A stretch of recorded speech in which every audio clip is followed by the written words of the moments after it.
Today's episode is brought to you by elitefts.com. Founded in 1998 with the primary aim to live, learn, and pass on. Please help Elite FTS support this mission by smashing the like button, leaving a comment, sharing with a friend, and thinking of us for your training needs. If you can put it in a gym bag or load weights on it, Elite FTS has it. What's going on? I'm Dave Tate. We are broadcasting from the middle of the Elite FTS weight room, where the underground still thrives and you're part of the crew. It's time to sit down, keep it real, and cut the bullshit. Welcome to Table Talk.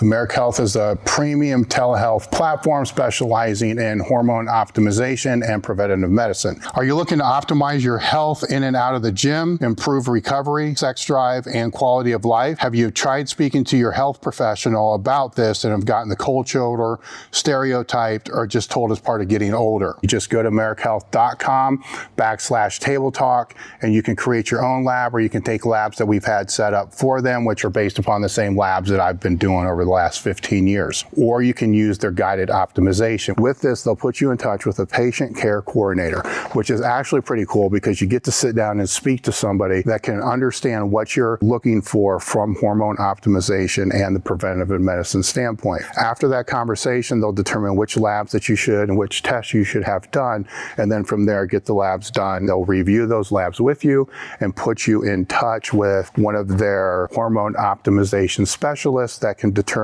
which supplementation that you should use over the counter or prescription. americhealth.com/table talk. The discount code is table talk.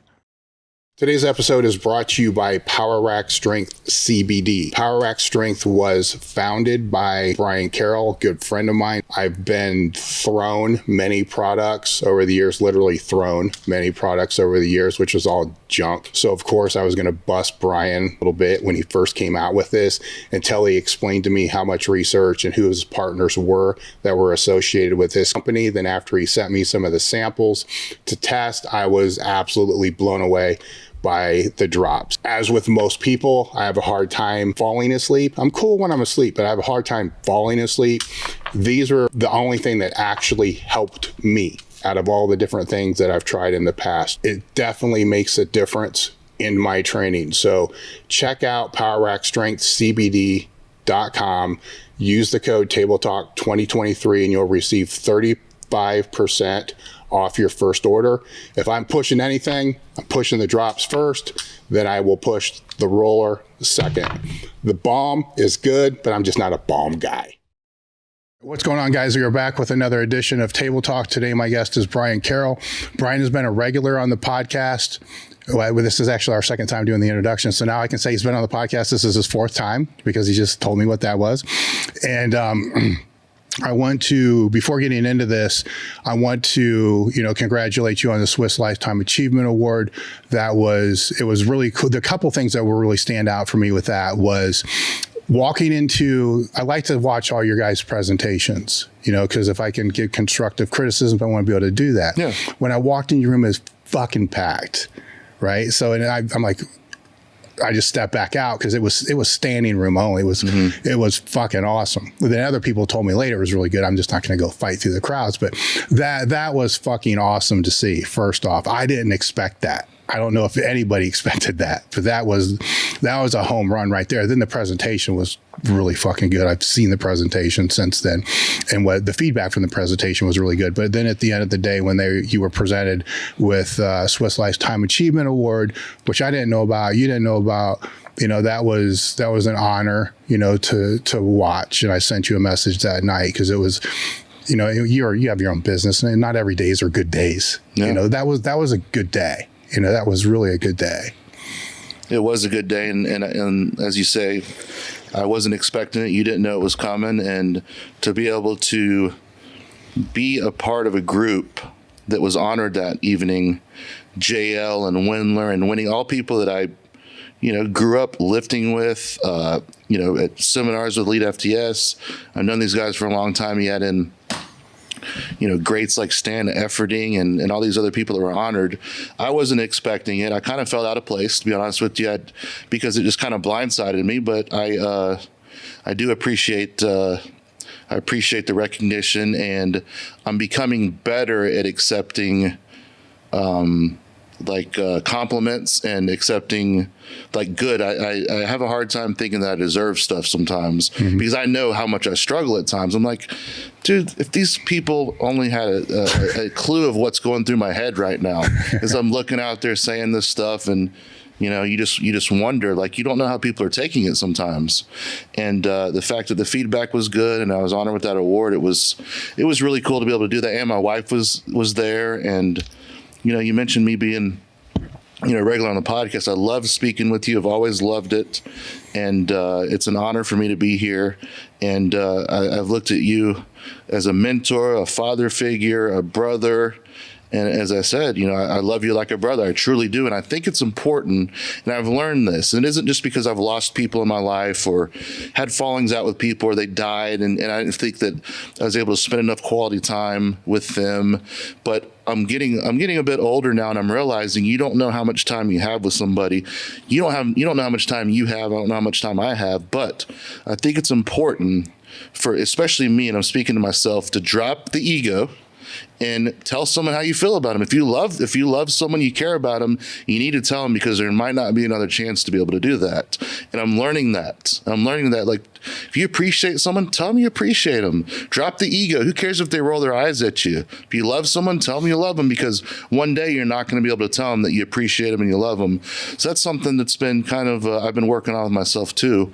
And, since stepping away from powerlifting the last 2.5 years, I've been doing a lot of work on myself, and the seminars and speaking and coaching is enough for me to be close enough to the lifting, but it's still 2 or 3 steps away from the lifting, where I don't get into the politics. I don't coach a ton of powerlifters.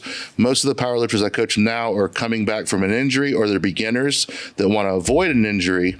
And I like that. I don't want to get involved in the politics and all that stuff. I did enough of that when I was lifting, and I felt like I had to at times to try to get the most out of these meet directors and meets and make it better, not just for everyone else, but have a good atmosphere for my lifting. So I enjoy the phase that I'm at right now. And you mentioned in the room being full. I didn't expect that, but I tell you what I didn't want is for it to be 4 or 5 people in there, because Wendler was talking at the same time, Serrano was talking at the same time, and I'm like, oh God, 2 of the most popular people here are talking at the same time. But I trusted the process and the schedule and everything, and I was very pleasantly surprised that so many people gave a shit about what I had to say. That's one thing, you know what I mean? Like that's something that was pretty cool, and I love it. And I told Ken, I told you this, I will do SWIS until it doesn't exist anymore.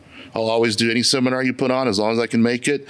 Any seminar Ken can put on, I'll come, I'll do it, and I'll give you my best every single time. The one thing, because we've known each other a long time, and you're more than an acquaintance to me, and the things that years back I would have said were not great traits that you had, ego, ability to run your mouth, talking shit, hothead, stuff like that, has actually turned out to be one of the best traits that you have in the relationship that we have. Yep. Because you're one of the few people that if you see something, will ask me or say, hey, have you ever thought about it this? If I'm saying something and you think, you will call me out on my bullshit, right? You were doing it back then, right? Yeah. Just fucking with me. Yeah. But now that's something that I admire and that I need,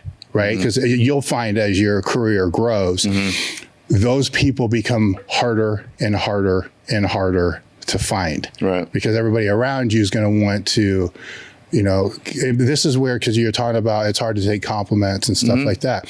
This is where you get to the point where you don't know what that compliment really means. Like, what's behind this? What's the intent behind it? What's the intent? Yeah. I mean, what do you want? What's going on? And then or just yes men around you all the time. And, not those people to be, you ever thought about it this way? And you're like, no, but then you respect the person enough to say, what do you mean? And those are traits and qualities that I don't think a lot of people have. And I wonder now, knowing people for so long, do they have to be that dick first to be able to have that assertiveness on the back end, to be comfortable enough to be able to say, hey, look, I like you or I love you enough to be able to actually bring this up. If I didn't, I wouldn't say this. You know, which is, it's interesting to me, right? Because it's like 15 years, like, dude, just settle the fuck down, you know? And it's like, it shapes, matures, I guess, maybe. I don't know how to explain it. You're saying earlier before we started this that, you know, weird things are starting to happen, you know, post-retirement. And I told you, let's just wait and talk about it on the podcast. And now I'm so intrigued. I need to know what some of these things are. The biggest thing is the amount of benign lipomas that I have. And so, for example, the camera's over here, little fatty tumors and lumps that I have. You could probably see on the back of my elbows. Everywhere where either material would bunch up and crust the leg or the arm or the hip or the torso, especially with the belt, I've developed almost patterns of little benign tumors. All they are is little fatty deposits. And I started doing a lot of research because I would ask, they're genetic, but I had a lot more. And of course, drugs probably play a part in them growing, but they're very common. I think 1 out of every 100 people get more than one of them or something. I remember you had a lot on your stomach removed. Yes. But then I started researching more and started talking to a few other dermatologists, and they said, usually they can accompany trauma. So across my shoulder here, I have a bunch of them, bench shirt cut right across. Here, loading my triceps, so heavy with bench pressing, the core, the belt, all the pressure here, intra-abdominal pressure. So I'm noticing a lot of those, and there wasn't really many studies on it, but I saw a tennis player there was a study on, and a baseball player, right-hand dominant athletes, were around their injuries, around their rotator cuff, their shoulder labrum, and their pec, they actually had a pattern of lipomas that were there that followed the trauma. And so that's been interesting to see that I don't lift heavy anymore, but they keep popping up, and, you know, I have insurance and everything, and they're not a big deal, but that's not something I was really thinking about I'd have to deal with. Now, it could be way worse, and I'm not complaining about it, but it's things like that. Or sometimes, besides the lipomas, sometimes just my feet will randomly just start hurting.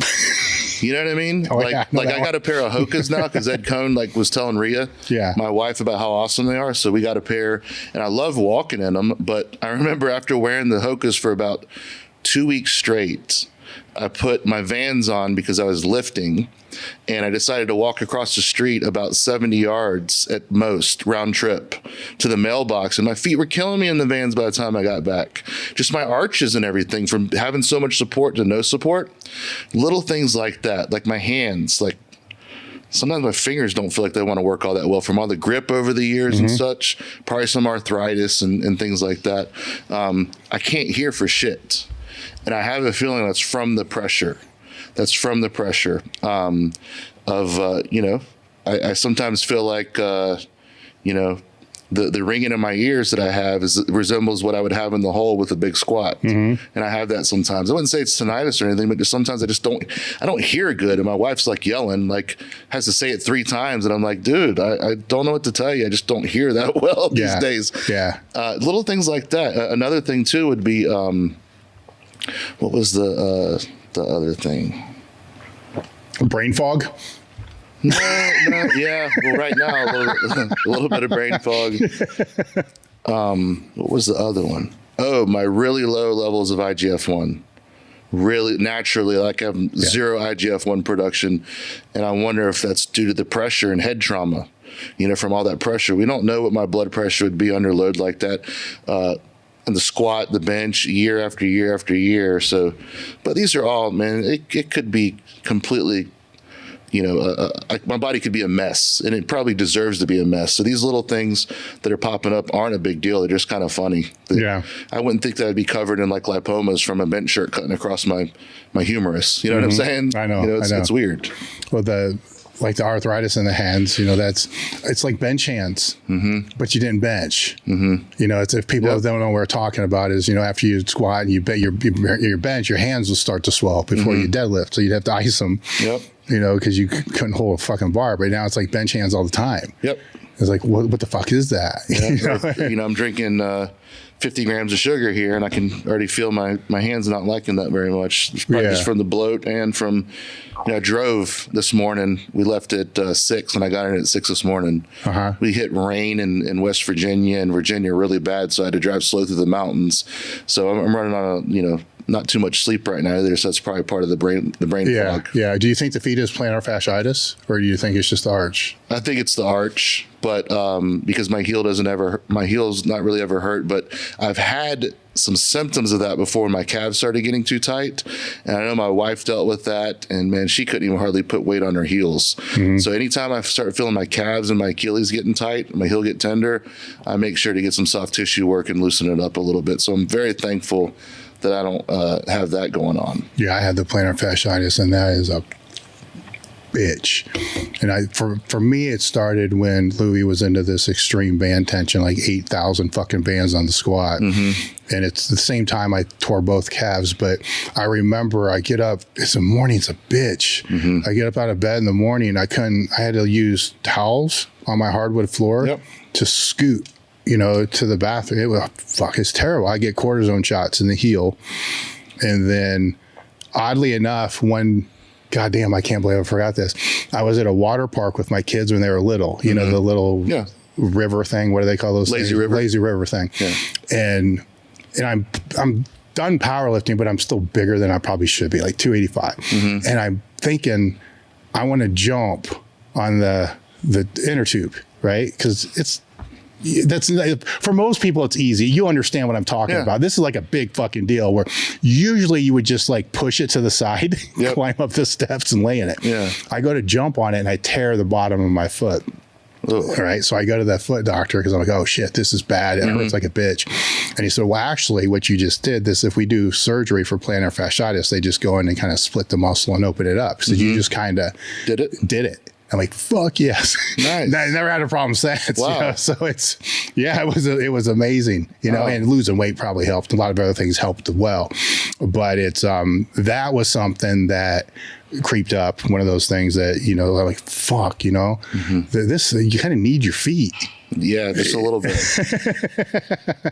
Yeah, the Hokas have been helpful. I walk a lot, daily. I don't even know what that is, so you need to tell me what that is. The Hoka shoes. Yeah, they're they make different types of cross training and walking and running shoes. They make a lot of models that are real goofy. I have like the less goofy looking ones, but they're a little bigger and wider, and they're like just a fancy looking running shoe, but they're very comfortable. I think I know what you're talking about. It almost is like a wrestling mat inside of it. I'm not sure what's inside of it, but they're very comfortable. But the soles were like rounds on the edges. Yeah.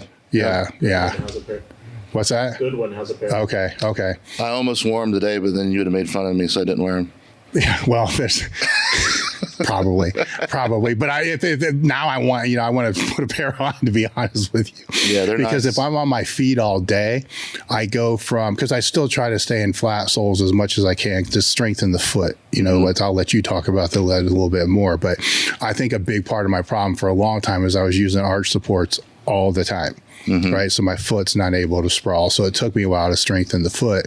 But if I'm on the floor on an event or a seminar, or if I'm doing an event out here and I know I'm going to be on my feet 10 hours straight, I will go from something really soft, kind of like that. I think it's called Fat Heads. They're made by Under Armour. It's like a sole. So I'll wear that. Then I'll go into flats. And then I also have a pair of boots that have supports in it. So if it starts to hurt, I'll go into the supports to let it rest. Right. Then I'll go back in. So I'll move around in different soles throughout the day, just to be able to kind of, because your back will get jacked, right? So expand on that, because your experience on that's higher than mine, right? So if somebody goes to a chiropractor, for instance, this is where I ended up with the supports, right? Because back or whatever it is, first thing they do, or the feet, is they put you in arch supports. So then you're in them, and I have some friends that are still in them 24/7. Then they run into problems, and their back just gets worse and worse and worse. How often do you run into things like that? It really just depends. I know one thing that someone could do instead of just immediately going to the arch support is strengthening the feet, grabbing a towel and gripping it and trying to actually pick it up with your feet, getting your feet a little bit stronger. It can make the arch come back sometimes too for people, just getting it stronger. But a lot of people, they don't tolerate standing around, especially on concrete, very well if they're compression intolerant, and the shoes can make a big difference. But something that a lot of people don't do when they say they go to the chiropractor, the first thing they do is they throw the arch support or like a manipulation or something like that, which they all have their place, absolutely. With that said, sometimes they just need to adjust their standing posture.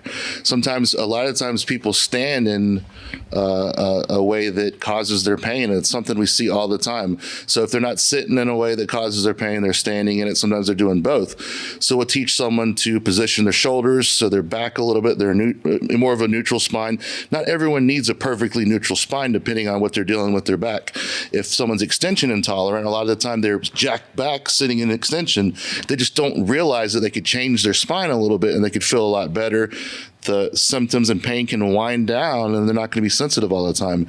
Whereas the same person, the typical depressed posture, if you saw someone sitting with their chin down and they're leaning forward and they're not looking at you, making eye contact, you'd probably assume they're a little depressed. So a lot of people that are flexion, bending forward, intolerant, they have their chin tucked down, they have their lumbar spine into flexion, which when you move your neck, you're actually moving your spinal cord. You can move the spinal cord doing nerve flossing with the quad, extending the neck. You can move it up to like 3/4 of an inch. So people that don't think that the posture matters, they're really missing a lot, because there's a lot of papers out there. Posture doesn't matter because of X, Y, and Z. I deal with people every day how much, and know for a fact, I knew how much posture mattered for me, but that's just my case, right? Yeah. Let's say I'm a genetic freak, and just like some people I know, they can absolutely do everything wrong with their back, as far as what I would do or what I've learned from Dr. McGill. And so one day I'm like, Stu, how come some of these people can seemingly do everything or the opposite of what I would suggest and they get better? And he's like, they won the genetic lottery. It's just like the same thing with training and diet and so on and so forth. But posture does matter for just about everyone unless you're a genetic freak. And people sit into the ways that cause them pain. So someone that's compression intolerant, where they stand and the compressive forces start winding them up, bending their knees a little bit, positioning their hands in front, not poking their chin forward, maybe putting their hands behind their back, dropping their thumbs in their back pocket, a little bit of a bend in the knee. Man, that can take all the pressure off the back and maybe put a little bit onto the hips, a little bit onto the leg muscles, and then of course the knees. And that might be like the missing piece from them getting pain-free, not just day to day, but being able to have more capacity to get back under the bar again, but they're using it all up all day, every day because they're a pool salesman. They sell pools, so they're always at construction sites and standing around on concrete, and they could really build their capacity back if they change their standing posture, and they could get back to lifting again. And I used the pool contractor or the sales guy for the pool contractor because I saw a guy that did that kind of work about a week ago, and he has no standing capacity. So we adjusted the way he stood, and he could only stand for like about 30 minutes into his day out of rising from the bed. He has no pain when he gets up out of bed. But about 30 minutes to an hour after rising, he's done for the day. He can't stand. He can't do anything but lie on his back or sit without pain. So we got to slowly build his capacity up to be able to stand and make sales again, to be able to feed his family. But I just softened his knees a little bit, pushed his chin back a little bit so he's not in deflection, stressing his discs all day, every day, and he's slowly getting that capacity back again. So that's kind of the long, but there's so many factors there. So yes, an arch support can be great, an adjustment, someone's hips jammed up into the socket, getting a little bit of an adjustment there in the hip and the lumbar spine, that all can help. But that's only that's only a passive therapy. You need to be active every day in what you're doing. And that was the biggest thing that I see the difference in people getting better or not. And certainly in my case, you got to take an active role in getting better. And some of the stuff is kind of goofy, seemingly. You know, they call it like moving like a robot. Well, of course, when you're teaching even an athlete new pathways of moving, they're going to start slow and learn it until it becomes an engram, automatic.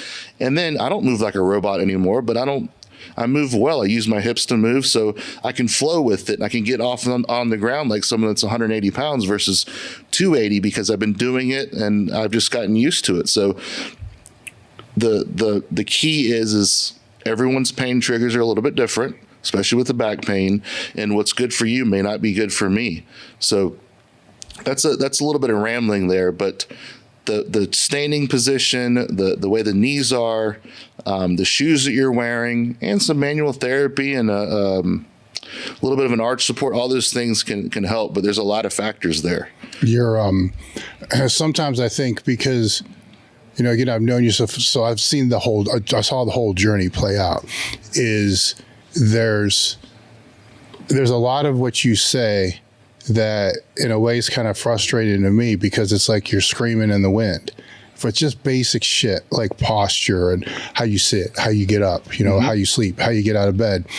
And I have a stack of your books, you know, out there in the bookshelf that's like fucking 15 of them, and that I give to people, right? Because everybody's got fucking back problems. You know this. Everybody has back problems. I'm like, just read. It's not that. It's what fucking like 80 pages or something like that. It's not that hard of a fucking read, right? This is. I got a question I'm working to here because this frustrates the shit out of me because, you know, I'm buying the books and then giving them the books, so I want to help them, right? But at the same time, it's like this is not a big ask. Like there's pictures in it too. This is not the Gift of Injury is the book that I'm talking about.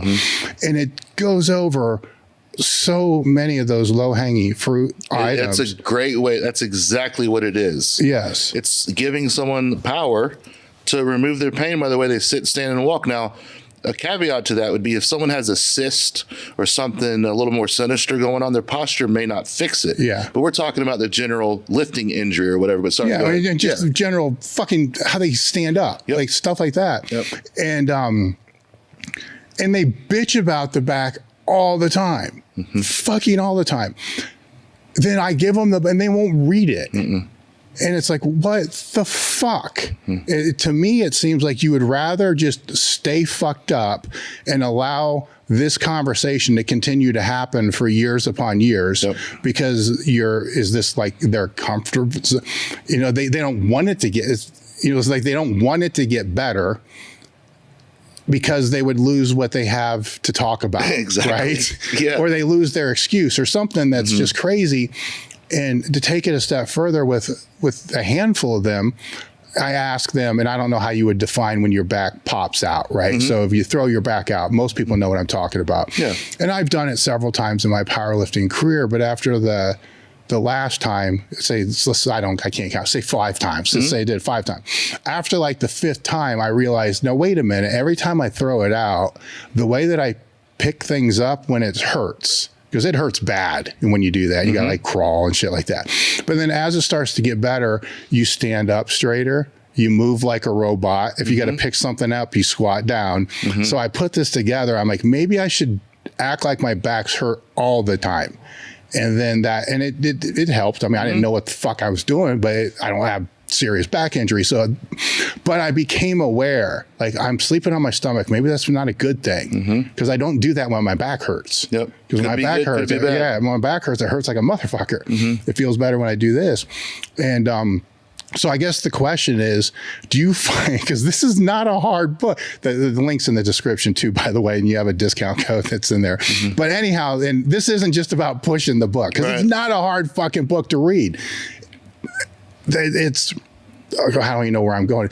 Do you find that a lot of people don't want it to actually get better, or they just want some magic pill to be able to fix it?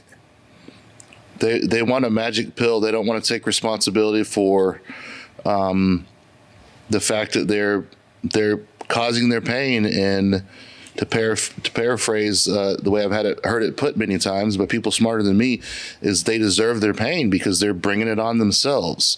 So it is frustrating. I find some people, you nailed it earlier, that's their identity. It's just like people that have a lot of drama. They always want to bash their husband. If their husband's doing, not doing something crazy, then they have nothing to talk about, or their wife or whatever, not doing something crazy, they got nothing to talk about. If their back's doing good, they got nothing to talk about. But a lot of people, this happened to me when I was just starting to become successful helping people, that the same people would come to me and I would tell them, here's what I think you should do. 2 weeks later, a month later, 2 months later, Stu will call me, hey, Brian, I saw one of your clients. You did a great job with them. I just told them to listen to Brian and sent them on their way. He would assess them still, right? Yeah. But then they'd bring the report of what I found or what I suggested. Yeah, you're dead on with that. Here you go. And I say, Stu, how come this person or that person, like, why don't they listen? Like, why don't you think they listen? Well, they think that I'm going to be able to wave a magic wand over them. They don't know his material. They don't know his research, his 230 plus papers he's published. And that's a lot of also why people bash people online. They haven't read any of his studies or his books. They're just regurgitating what they've seen someone say that, oh, well, Stu, ignores the psychology of back pain. And you're like, read Gift of Injury. He does not ignore the psychology of back pain. That was the hardest part of what I dealt with, is the psychology.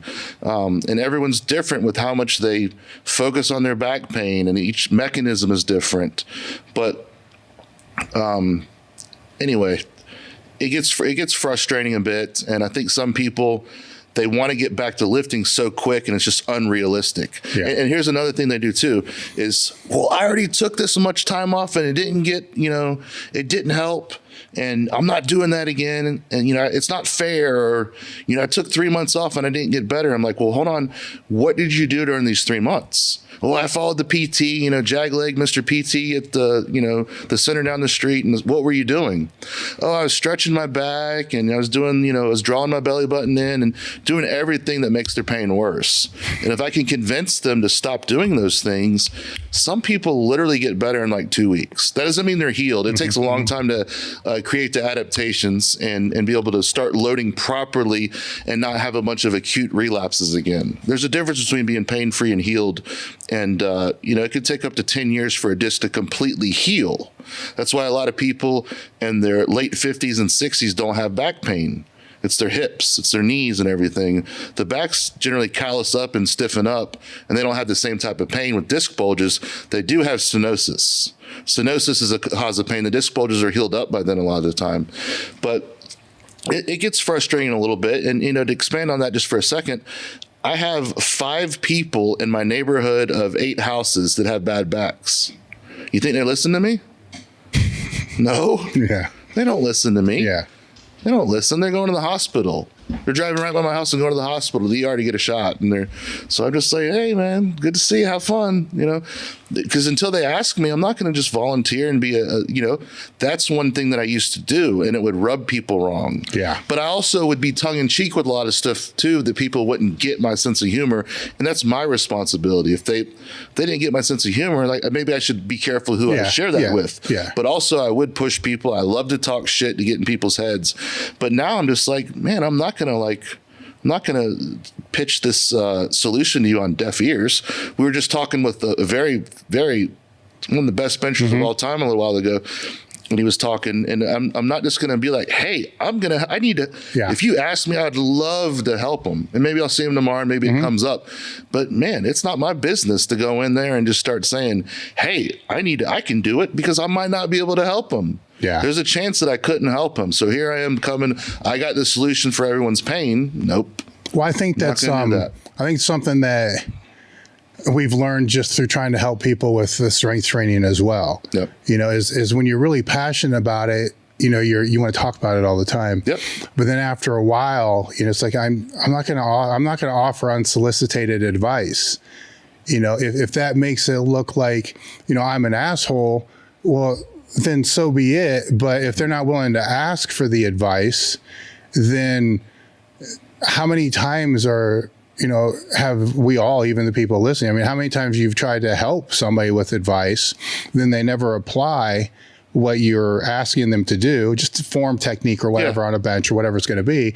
But then you realize they never really asked in the first place. Yep.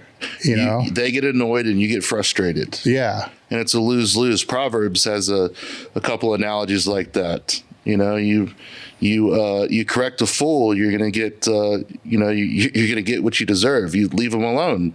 Let the fool continue to do what he does. You're not going to give him an intervention and correct his path. If the fool comes to you and asks for guidance and such, then it's your call if you want to help him or not. But just volunteering information when you know someone's over there doing very destructive things to their body or their life or whatever.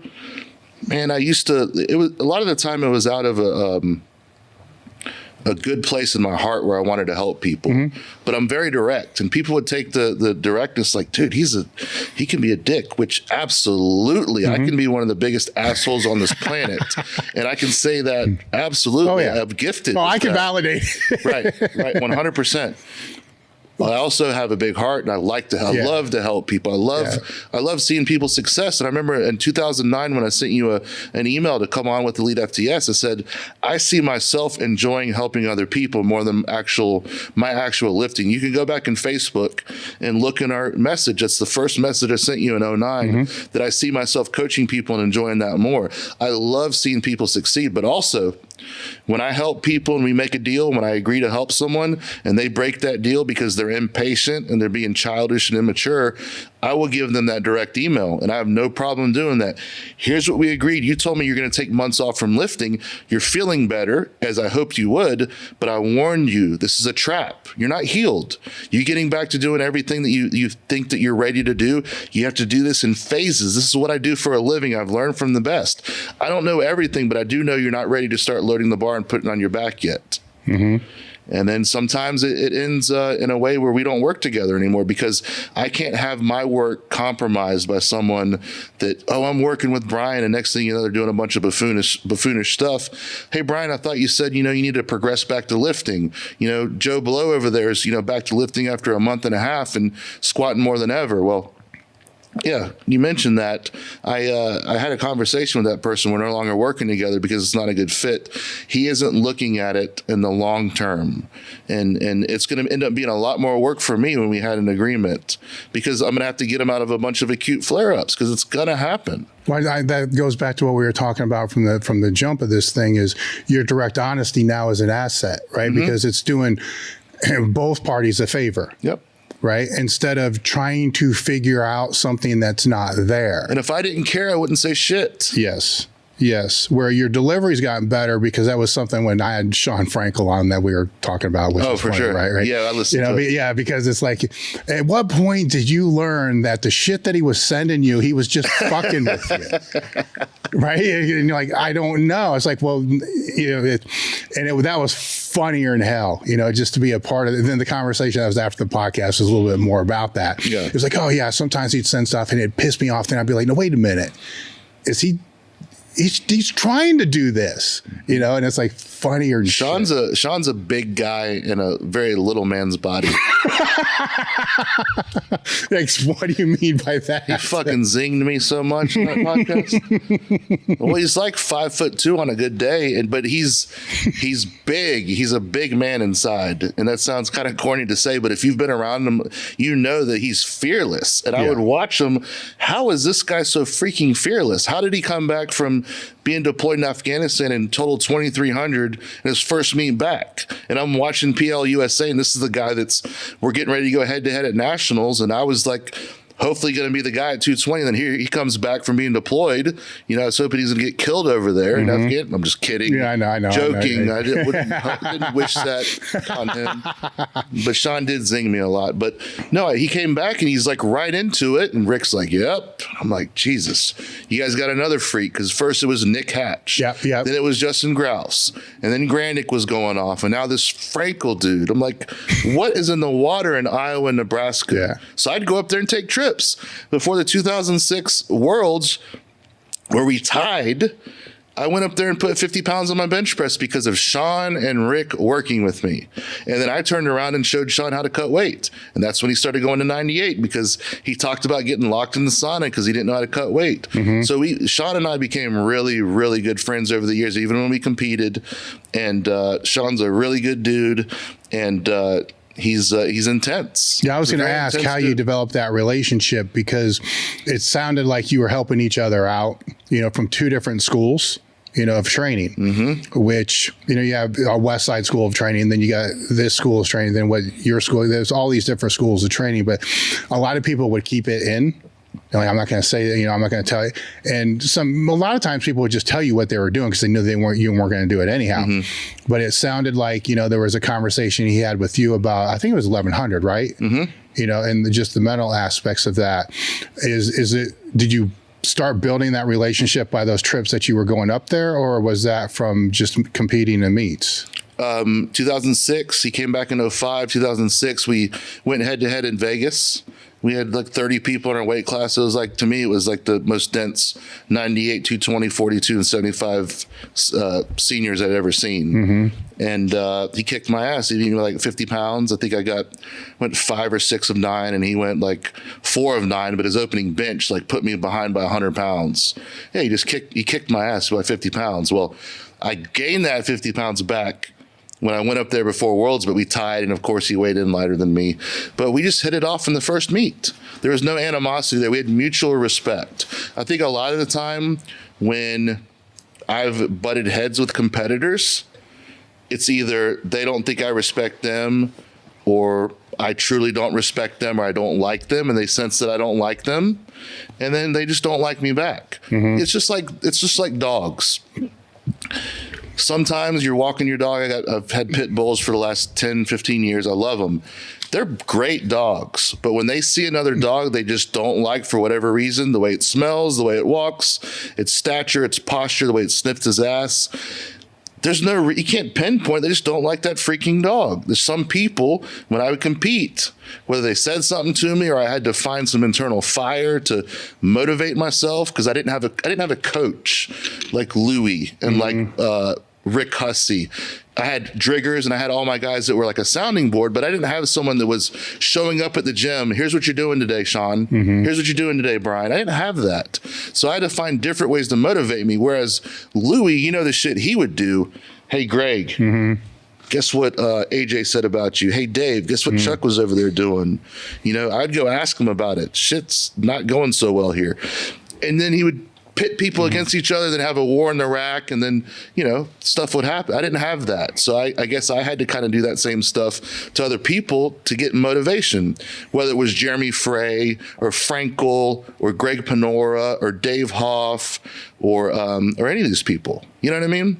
But I respected all these guys. I absolutely respected their ability. All these guys are extremely smart. But at the same time, I would try to gain an edge at times. I tried to gain an edge any way I could. Frankl was more talented than me physically. He was a level of freak above me. Hoff, a level of freak, beyond anyone pretty much. And any advantage that I could get to get an edge on them, I would take.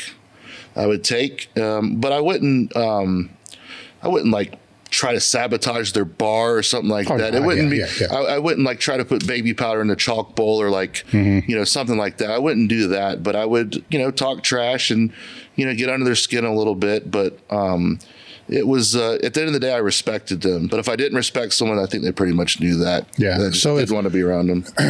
What question that brings to my mind is, you've reached the pinnacle of that mountain, right? And now you're on another mountain that you're climbing, which I commend you on that, because we know a fuck ton of people that have reached the pinnacle of, say, a powerlifting or a bodybuilding mountain, and then from there it's just all downhill. Yeah. They don't find another mountain to climb, which to me is kind of sad. I try to help people find another mountain to be able to climb. So now you're climbing this other mountain. How are you finding that? How are you finding that drive now? Because you're older. You're more experience, but I don't see you as looking at other practitioners saying, fuck this guy. You know what I'm saying? Or maybe you are, for all I know. I don't know. But it's a different kind of drive, but you still, because you're a driven person. That's how you are. Yeah. You know, that's how you're wired. That's never going to change. Right. So there's got to be something that you're using for drive to be able to keep pursuing the path that you're on now to get to that pinnacle, which I'm sure you will. Mm-hmm. Because I don't know anything. I look at Dr. McGill, and I was going over the courses again. McGill 1, 2, and 3. They have online courses that they put together. And so McGill 1, 2, and 3, McGill 1 is like the introduction to his work. McGill 2 is all about the assessment for like physical therapists and chiropractors. A lot of physical therapists and chiropractors actually change their whole business model once they understand McGill's work. They stop seeing 7, 8, 15 people a day. They start seeing 2 people a day. And they spend 2 or 3 hours with that person. And that's a game changer, because how many times you went to the doctor and you literally didn't accomplish anything? You just got another referral to somewhere else. Oh, fuck yeah. It's 5 minutes. How infuriating is that? And then, you know, maybe you have good insurance, or maybe you come out of pocket $100, $200, $300, $400, $500 just for that specialist visit. Mm-hmm. When you spend hours and talk with someone, Dave, how are you doing? Okay. You know, your brother died. I'm very sorry to hear that. So you're going, you know, you have an idea of where they are, where they want to go, where they've been. You know, a lot of stress in someone's life. Well, what are your symptoms for your back? What do you have going on? How did this start? But what can you do pain-free? Oh, so you can do everything pain-free, but just towards the end of the day, your back fatigues and you get a little tired, and then you have to lie down for a little bit. You're completely fixable. Let's spend some time together workshopping, finding what hurts you, what makes you feel better, but we got to spend a couple hours to do it, whereas you can't even ask hardly those 4 or 5 questions in a doctor's visit when they're making their rounds. They just say, how you doing? They do a couple reflex tests, ask you a couple, you know, random questions if you're lucky. Maybe they spend 15 minutes with you, then they're on to the next guy, and everything's so disconnected. Okay. So ideally you would have the back specialist talking to the radiologist, talking to the primary care physician, right? Everyone communicating together. The radiologist knows, hey, Brian Carroll, Dave Tate, Shawn Frankl, this guy's going to have some bone trauma. He's been lifting forever in their back. We need to look for this, this, and this, versus a ballerina coming in. We need to look for spondies. We need to look for extension intolerance, you know, certain disc bulges. But they know nothing about the person that's going in the MRI. They don't see them. They don't meet them. They don't understand their goals. All they see is a spine. They see a picture with no context, and then they send the report back over, which may be accurate or not, back to the doctor. And the doctor doesn't talk to the spine person, who doesn't talk to the radiologist. It's just a broken system. So these people realize that after they've, you know, gotten their doctorate as a physical therapist or chiropractor, they change their whole business model. They make more money, and they actually make differences in people's lives, get them off medication, get them off the injections that just mask the pain. And it's a game changer for people. And you can actually really help people in those 2, 3, 4 hours. So that's McGill 2. McGill 3 is about coming back to performance. So I'm actually going back through all these courses, and I'm just picking more up, getting better, honing my skills, and doing more assessments, asking a lot of questions, getting on calls with Stu. So that's what keeps me motivated. I don't want to embarrass Stu either. You know what I mean? I don't want to embarrass myself. Yeah. So I'm not scared. Like fear was a good motivator for me in the past, of like, I see like 10 plates on the squat bar. Oh my God, can I squat that? Can I squat that today? It's going to put me through the floor. But now I use it as, man, I need to know everything possible so I can help as many people as I can going forward. And so that motivates me, that I know so little about it, to keep learning, keep asking questions, you know, not being scared to fail. You know, I got Dr. McGill coming to the house in a month, and we're going to see 3 different clients of 3 completely different demographics. One former powerlifter who's 20 years old or 40 years old, a kid that's 20 years old, and an older woman that's 60. So completely different people with completely different treatments, different symptoms, different backgrounds, different goals. And I don't want to go up there and look like a buffoon, you know, with the master right there. So that's one thing that's right here in the forefront that I'm focusing on now. I don't want to embarrass myself, and I want to I want to do it right. So well, some of that I could say still comes from the powerlifting too, because you don't want to go to the meet and embarrass yourself either. Yep. You know, so I'm trying to find the things that you're using that you've already mastered how to use, you know, to be able to propel forward with that. Don't want to be unprepared. Yeah. Yep. Yeah. So that makes complete sense. With the, you mentioned, you know, the people going to the doctor's office and stuff like that. A lot of people listening to this are going to have back pain because everybody has back pain. What's the stats on, like 80% or some stupid thing?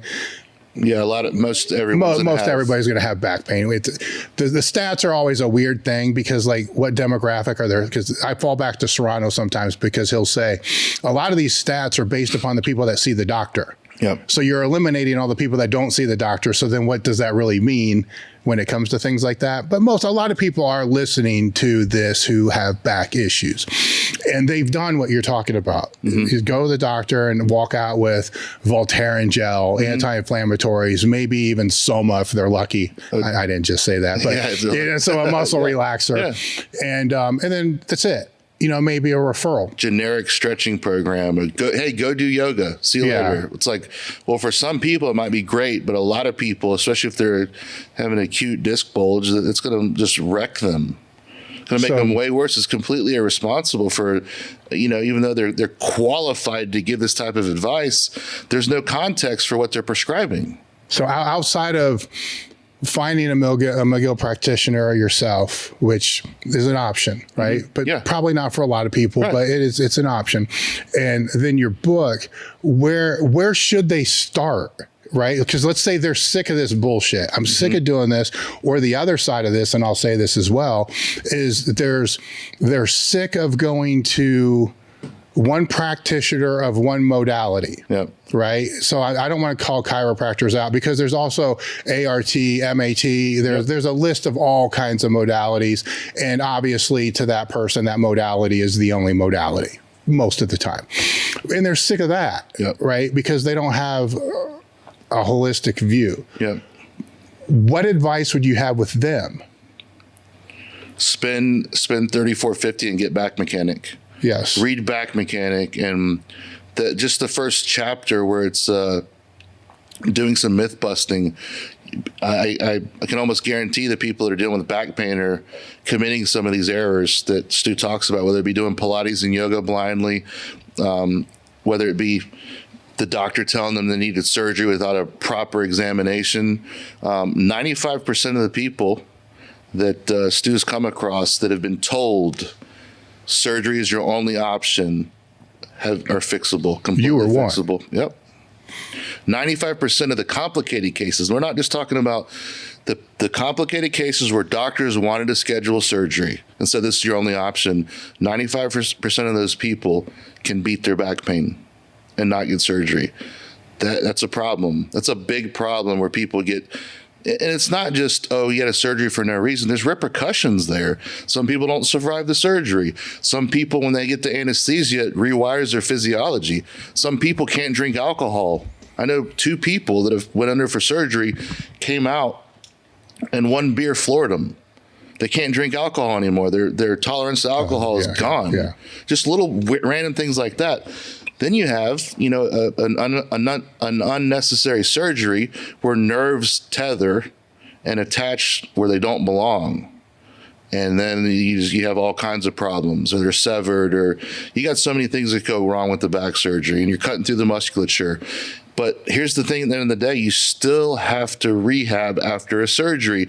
You're just set back 4 or 5 steps sometimes. But sometimes surgery is what they need. Very small cases, but you still got to rehab. So try the rehab first before you're thinking, I just want to get surgery. I don't want to go through all this stuff. I don't want to read the books. Well, if you get surgery, you better read the book, starting at Back Mechanic, but why not start there first? You know, Back Mechanic, spend the $35, $34.50 and get Back Mechanic, followed up with Gift of Injury, and you're going to have a completely different perspective of back pain. Will it fix everyone? No, but a lot of people, in my experience, they say, I can't afford an assessment with your consult. Get Back Mechanic. Here's a freaking discount code for both the books. Read these books. Follow up with me. do the assessment in chapter 6 in back mechanic and see what causes your pain, and then follow chapter 7 on how to build your program. Do that. A lot of people get better. More than 50% of the people I just say go do back mechanic, they get better. Something you just said resonated with me because I never thought of it before. I've never had back surgery, but I've had a number of surgeries. With every surgery I've ever had, including wisdom teeth being pulled out, so not like big deal surgery, with every single one, there was always some unattended consequence. Yep. Maybe not a big deal, but something with every single one of those. And I don't think, I know, until just right now, I never really thought about it, right? Because it's like, okay, I need this. And then you'll ask, like, what's the success rate and all this other kind of stuff. But you don't think about, maybe my pinky won't work right again, or something like that. But there's a trade-off. Yep. Now, if you can avoid it altogether, that would be, to me, it's the smartest thing. Because sometimes that trade-off, I know people that trade-off fucking sucks. Yeah. Because it wasn't what they went in there for, but now it's what they have to live with the rest of their life. Speaking of going in there and not getting what they went in there for, a lot of people, especially power lifters, in my experience, it was my case too, they have multiple causes of pain on multiple levels. The doctor's not going to go in there unless they do a fusion, which is a whole other story. But let's say they want to do a micro discectomy, micro disc on someone. Well, if someone has disc bulges on L4, L5, L5S1, the base of the spine, which are pretty common for powerlifters, what if they operate on the wrong level? If they can't prove that the pain is coming from that specific level of the spine, it's not uncommon for them to operate on the wrong level and the person wake up in worse pain. I've had many clients say this. They've told me they could prove where the pain was coming from. They wake up out of surgery and they're writhing in pain worse than ever because the wrong level was operated on and something went wrong. Fuck that. Yep. So if you don't have a 3-hour assessment with someone, because the doctor sure as crap isn't spending 3 hours with you, the PTs aren't. So unless they can prove that that's your only source of pain and they can cut it out, that's what he says. If I'm referring someone to a spine surgeon, they've got to be able to prove to me through an assessment and the x-ray or the MRI and the imaging and everything, that is the level that's causing the pain and they can remove it with their scalpel. If not, they're not touching my client or patient or however you want to put it. And it's very common for them to operate on the wrong level or butcher them. Some of these fusions we see with the cages and such, I think Stu says in back mechanic that some of these surgeons he's seen do some of these fusions with the cages are so bad and so just quality so low that he wouldn't even let them put a screw in his drywall in his basement. It's that bad. He's like, I wouldn't even let him put a screw in my drywall. It's that bad, much less in my vertebra. So not all surgeons are created equal. Not all clinicians and practitioners are created equal. So if you're dealing with your health and your back, you need to take it serious, and you don't just go to the Little Champ or the convenience store to get fixed. You're gonna have to spend some money if you really want to get it fixed. And that isn't just, you got to come to me, but you're gonna have to investigate. You're gonna have to take an active approach. People that think they're just gonna passively get rid of their pain, that some people can, the genetic freak factor, maybe they don't really have a serious back injury. It could be muscular or fascia. It might not be a disc or vertebra or ligament or nerve. It could be that, and they might stretch it out and be good to go. But these people that have chronic acute flare-ups over years and years, the same injury over and over, these people are going to need to do some investigations, and they need to take a concerted effort to fix their back.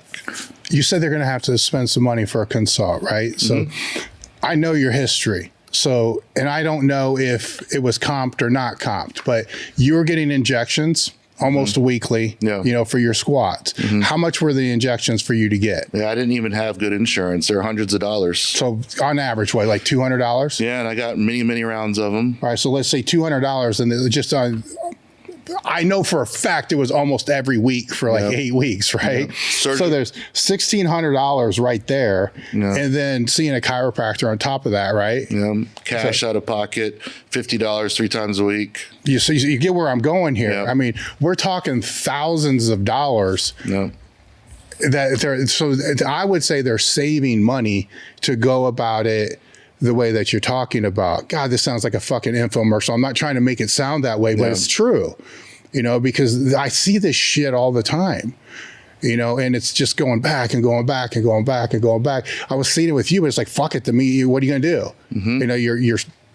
You're kind of fucked, you have no other choice. And then until after the meet, then it was a different conversation. Like, maybe you should fucking retire. Yeah, exactly. But, I wasn't doing the right thing. Yeah, but creating all that damage over and over, and I wasn't making the right choices. For sure. So and that's the extreme end, because I mean, at that point in your life, you're probably willing to die for what you're doing. 100%. Yes, at that point. Well, the only reason I pause on that is I have another question for you, because you're married too.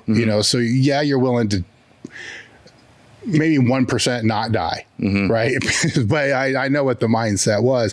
That's an extreme end. Most people that are not going to be on that extreme end. So maybe they're spending, they're still spending way more over a period of a year than if they were to reinvest differently. And I think that's true, not just with back, but with any injury. Looking back at it, we all know people that are fucked. I'm fucked up. With any injury, that if you want the quick fix, and I'm not going to lie, I probably still do now. Like, if something new that I've never had before, I pause now, but I would tend to want to find the quickest fix for it. But now it's like, no, I pause. Sometimes, I'm pretty good about it now. Last few years, I've been pretty good about it. I'll pause and I'll say, what's the root here? And then think this through. Is this really the problem? And kind of working a little bit more intelligent. It only took me 55 years, but a lot of that though is just watching other people go down the same journey, but different roads, and then end up on a fucking cane or, a wheelchair, or just so fucked up. Ronnie Coleman. Yeah. And not just that, but limping their whole life. Yeah. Right. So I know people that are friends of mine my age that it's a slight limp that's there, but what's going to be the accumulation of that in the next 15 years? Yep. There's nothing good that comes from that. Yep. And that's just because of not pausing to be able to look and to reinvest into the right aspects of all that. Where I alluded to a different question, where when you were competing, we've talked about this in past podcasts, so people can go listen to those, the all-in mentality, which you most certainly had, and at a very high level, but you were able to maintain a marriage through that. Yeah. At times I can tell you 100% that powerlifting that was most important. And I can tell you certainly that I would have died. I would have died for it. Yes. Now, looking back, I see how ridiculous that is, because it's freaking lifting weights in a monkey suit and all this stuff. But perspective is different. I'm out of it now, so it's a lot different now. But at the time, I didn't give a shit. I didn't care if my kidneys failed cutting weight. I didn't care if my head popped off or my head exploded squatting. I was going to come up with the weight, whether I blew apart or not. But here's what I did. The last squat I took, I told God, told myself that get me through this last one and I'm done. I don't want to take this risk anymore. My babies were 6 months old in the crowd. I wasn't scared to go up there and get hurt. I was willing to take whatever it gave me. If it crumpled me and I blew both legs apart and it took me to the floor, I was willing to accept that.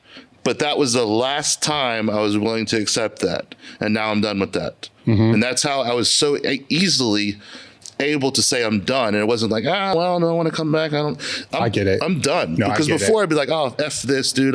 No, that was it. I made a deal to myself. Yeah. And I'm done. Yeah. I'm done. Well, that still allows you to be able to work with people that are still in that mindset and understand it. My question falls more along the lines of, I know a lot of other people that operated in that mindset, and you don't have to be a top lifter to operate in that mindset. There's a lot of above average or lower tier top lifters that are just in that mindset the same way as everybody else. They just don't have all the pieces to be able to genetically or whatever it was to be able to do it. Right. You didn't end up divorced, So how did you do that? Rhea's an angel. Rhea's awesome. Rhea knew from the time we got together how much powerlifting meant to me.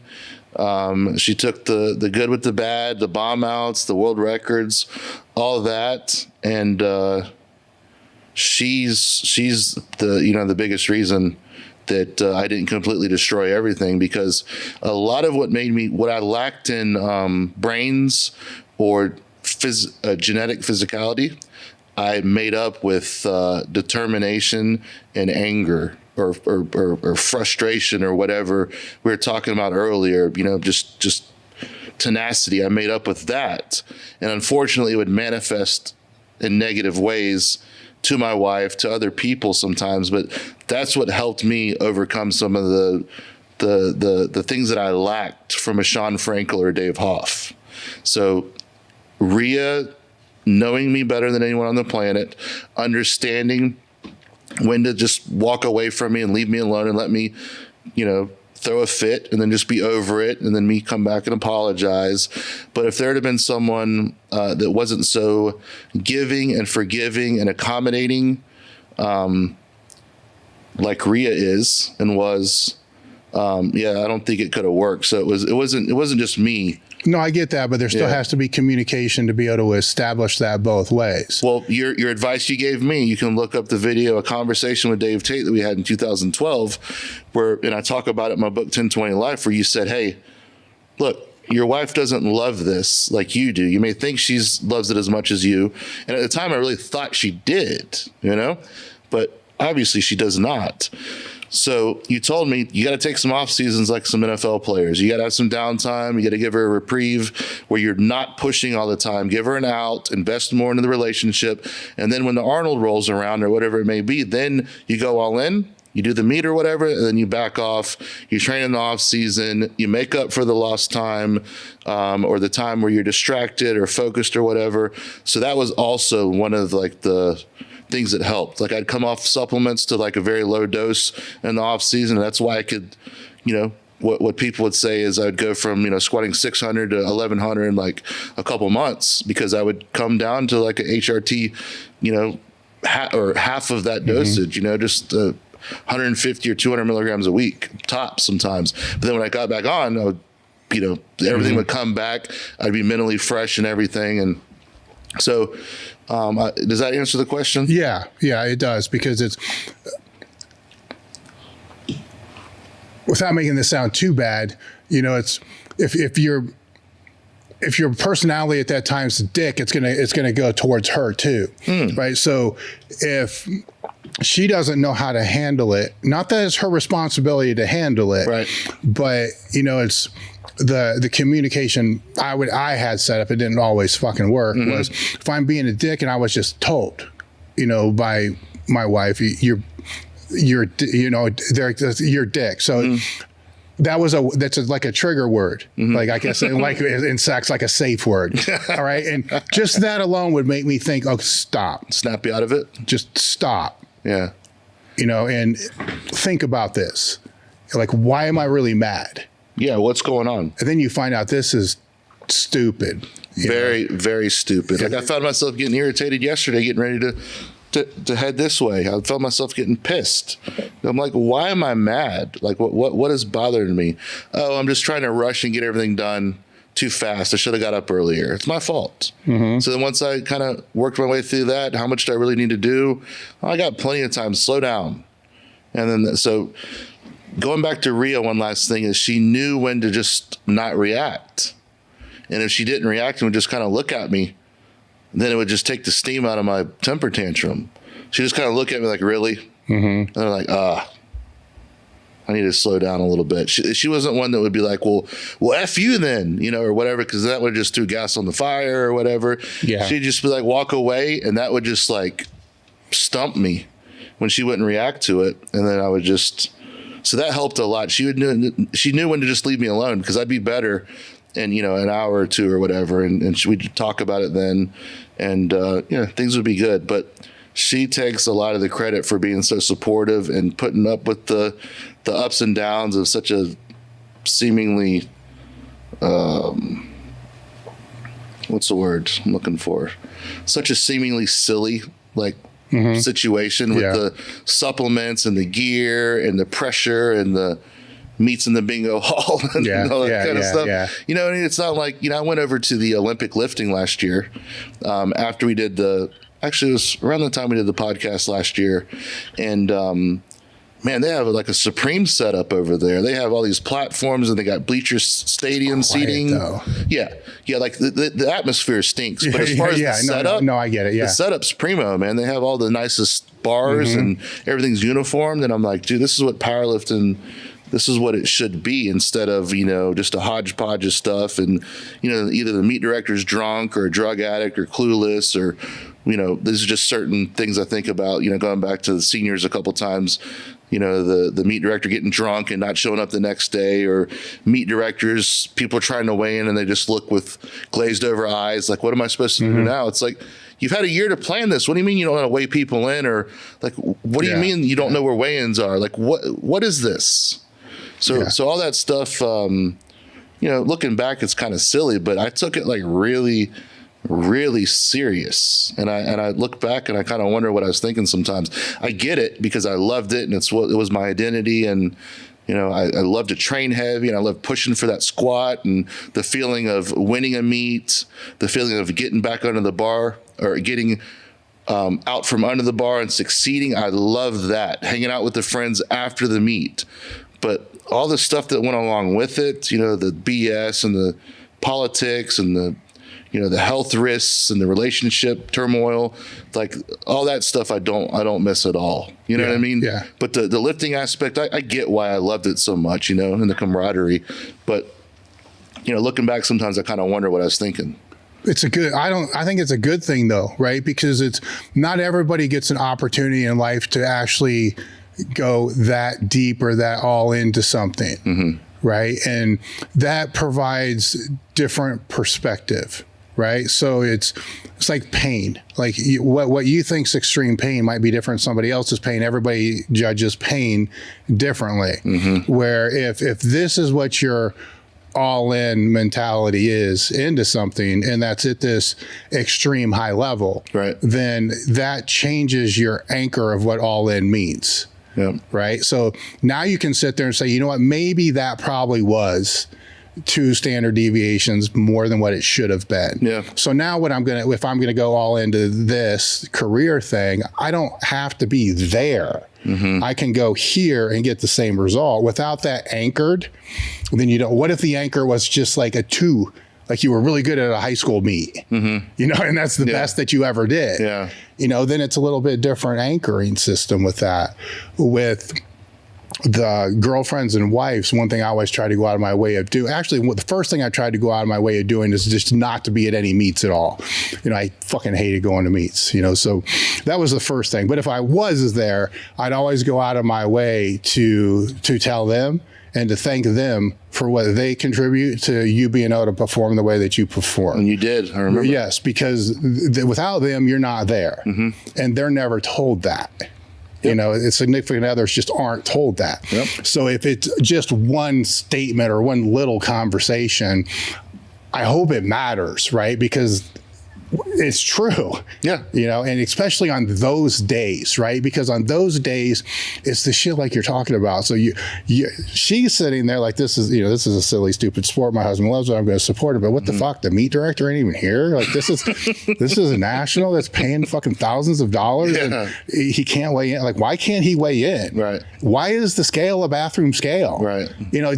I wonder, God, this would be a great conversation. I wonder what they actually are thinking, because I've never asked, but like that'd be an interesting conversation. Like, what exactly were you thinking on some of these things? She'd be like, these people are fucking stupid, Or then you're overreacting about something really stupid. She's like, what the fuck is his problem, man? Yeah. It's like, well, it's me day for one thing. Yes, it's crazy. Yeah, it's I don't know. And I talk to people that I do consulting for people that got into the sport later in life, and they take it serious. They have goals they want to hit. But I have, for instance, I have a client he's in his early 60s and he wants to squat over 600 in knee wraps, and he's right there. But he got into powerlifting around 2010 when I already had a couple of world records, and so we've been friends ever since, and I've been helping him. But we have a good laugh sometimes because he's a very successful businessman and a really good mentor and a good dude. But we have a good laugh sometimes about the stuff that he runs into at the powerlifting gym, like the kids talking about what's going on in their life and their focuses and all the stuff that they're doing. And you got to remember that the lifting the powerlifting especially attracts a lot of just different kinds of people. You know what I mean? Like a lot of, in some ways, a lot of weirdos too. But that's bodybuilding too. That's any fitness or strength sport or any of that. It attracts a lot of individual sport. Yeah. Yes, non-team sport might be a better way to look at it. Right. Interesting people, yes. Different backgrounds and in some of the conversations, we hear and stuff with it definitely, it's interesting because a little bit of success in powerlifting or bodybuilding to me seems to go to someone's head a lot quicker than any other sport. Just a little bit of success will go to someone's head. They're like, the whole joke, squatted 500, next up 800, or deadlifted 500, next up 800, or on the road to 600 now. And it's like, dude, you barely pulled 500 pounds and you about ripped your spine out of your back doing that. And you're just going to go right to 600 and then 700, 800,000. Whoa. It doesn't work like that. And I think that it makes people a bit delusional, and so that's another aspect that makes people hard to deal with. But I guess that's anything where people are just kind of delusional about what they can do. You know what I mean? I've talked to people that we were joking on the way over here. Brian, I want to get big, but I don't want to get as big as you. Like someone's going to accidentally, I want to get strong. Yeah, I don't want to get. I'm not trying to squat 1,300 pounds. Yeah. But I would just like to squat, like 200 or something like that. And I'm like, what are these people thinking? Like, you're just going to accidentally, just become 285 pounds of, just stumble across it. Yeah. I'm going to go to the gym and I'm going to wake up and like, damn, I got a 500-pound badge. I can't believe this happened. Yeah. What can I do to reverse this? Accidentally. So it attracts a lot of interesting people. I've met some of so it's not to say that, powerlifting is a bunch of weirdos. I met you. I met that group of goofballs over there, like some of my best friends over there. I've met people like Frankl and so many good friends. So obviously I'm having a little bit of fun when I say it attracts weirdos and stuff, but bodybuilding attracts way more weirdos. Like when I bodybuilded and doing bodybuilding a long time ago, 20 some years ago, and going to the shows, and bodybuilding's definitely an interesting sport. Do you think it's changed with powerlifting though over the years? Because it's when I was doing it, and when it was, I wrote one of the first articles, actually was the first article I wrote for Powerlifting USA. I said something along the lines of, because it was about what's elite. And I was at one of the universities with Louis, or maybe it was the NSCA, doing a presentation, and I looked at the record board for the football team. And I'm looking up there, and I'm like, these numbers suck. I mean, I'm like, this is not good. Yeah. And then the coaches behind me were like, wow, look at that. And I'm like thinking to myself, well, this is interesting. You got two different perceptions of strength here. And of course I'm thinking they're fucking wrong. Right. These are terrible. Right. And so in the article, what I wrote was that powerlifters are pretty much a bunch of athletes that couldn't go to the next level, like a good high school player, but couldn't play in college, or athletes that were retired from that level, right? So basically, in a polite way of saying it, degenerates, but it seems like, and I wonder, this is why I'm asking, I wonder over the years because that used to be what I perceived fed into the sport. Was that like these people will be attracted to the gym because they really didn't fit in anywhere, and they may have had a little bit of success in some things, but now in this thing they're actually having success. It's like, fucking finally, once in life I'm being seen for something. And then that becomes for me, a big part of my identity over a period of time, because goddamn, it's about time I get fucking recognized for something. And that was the majority of it. And then I think CrossFit started feeding in a different type of athlete, where I think it became like an in-between. So like maybe this is just me hypothesizing, just talking out loud. So maybe like, you know, team athletes were attracted to CrossFit because it had this team athlete type of thing. And then when they're in there, that's really not my thing. And then they ended up moving into powerlifting. So then we see this influx that we might perceive at the time of like, these people aren't like us, but they're fucking strong. Yeah, they are. Did you see the same thing? Oh yeah. Yeah. Oh yeah.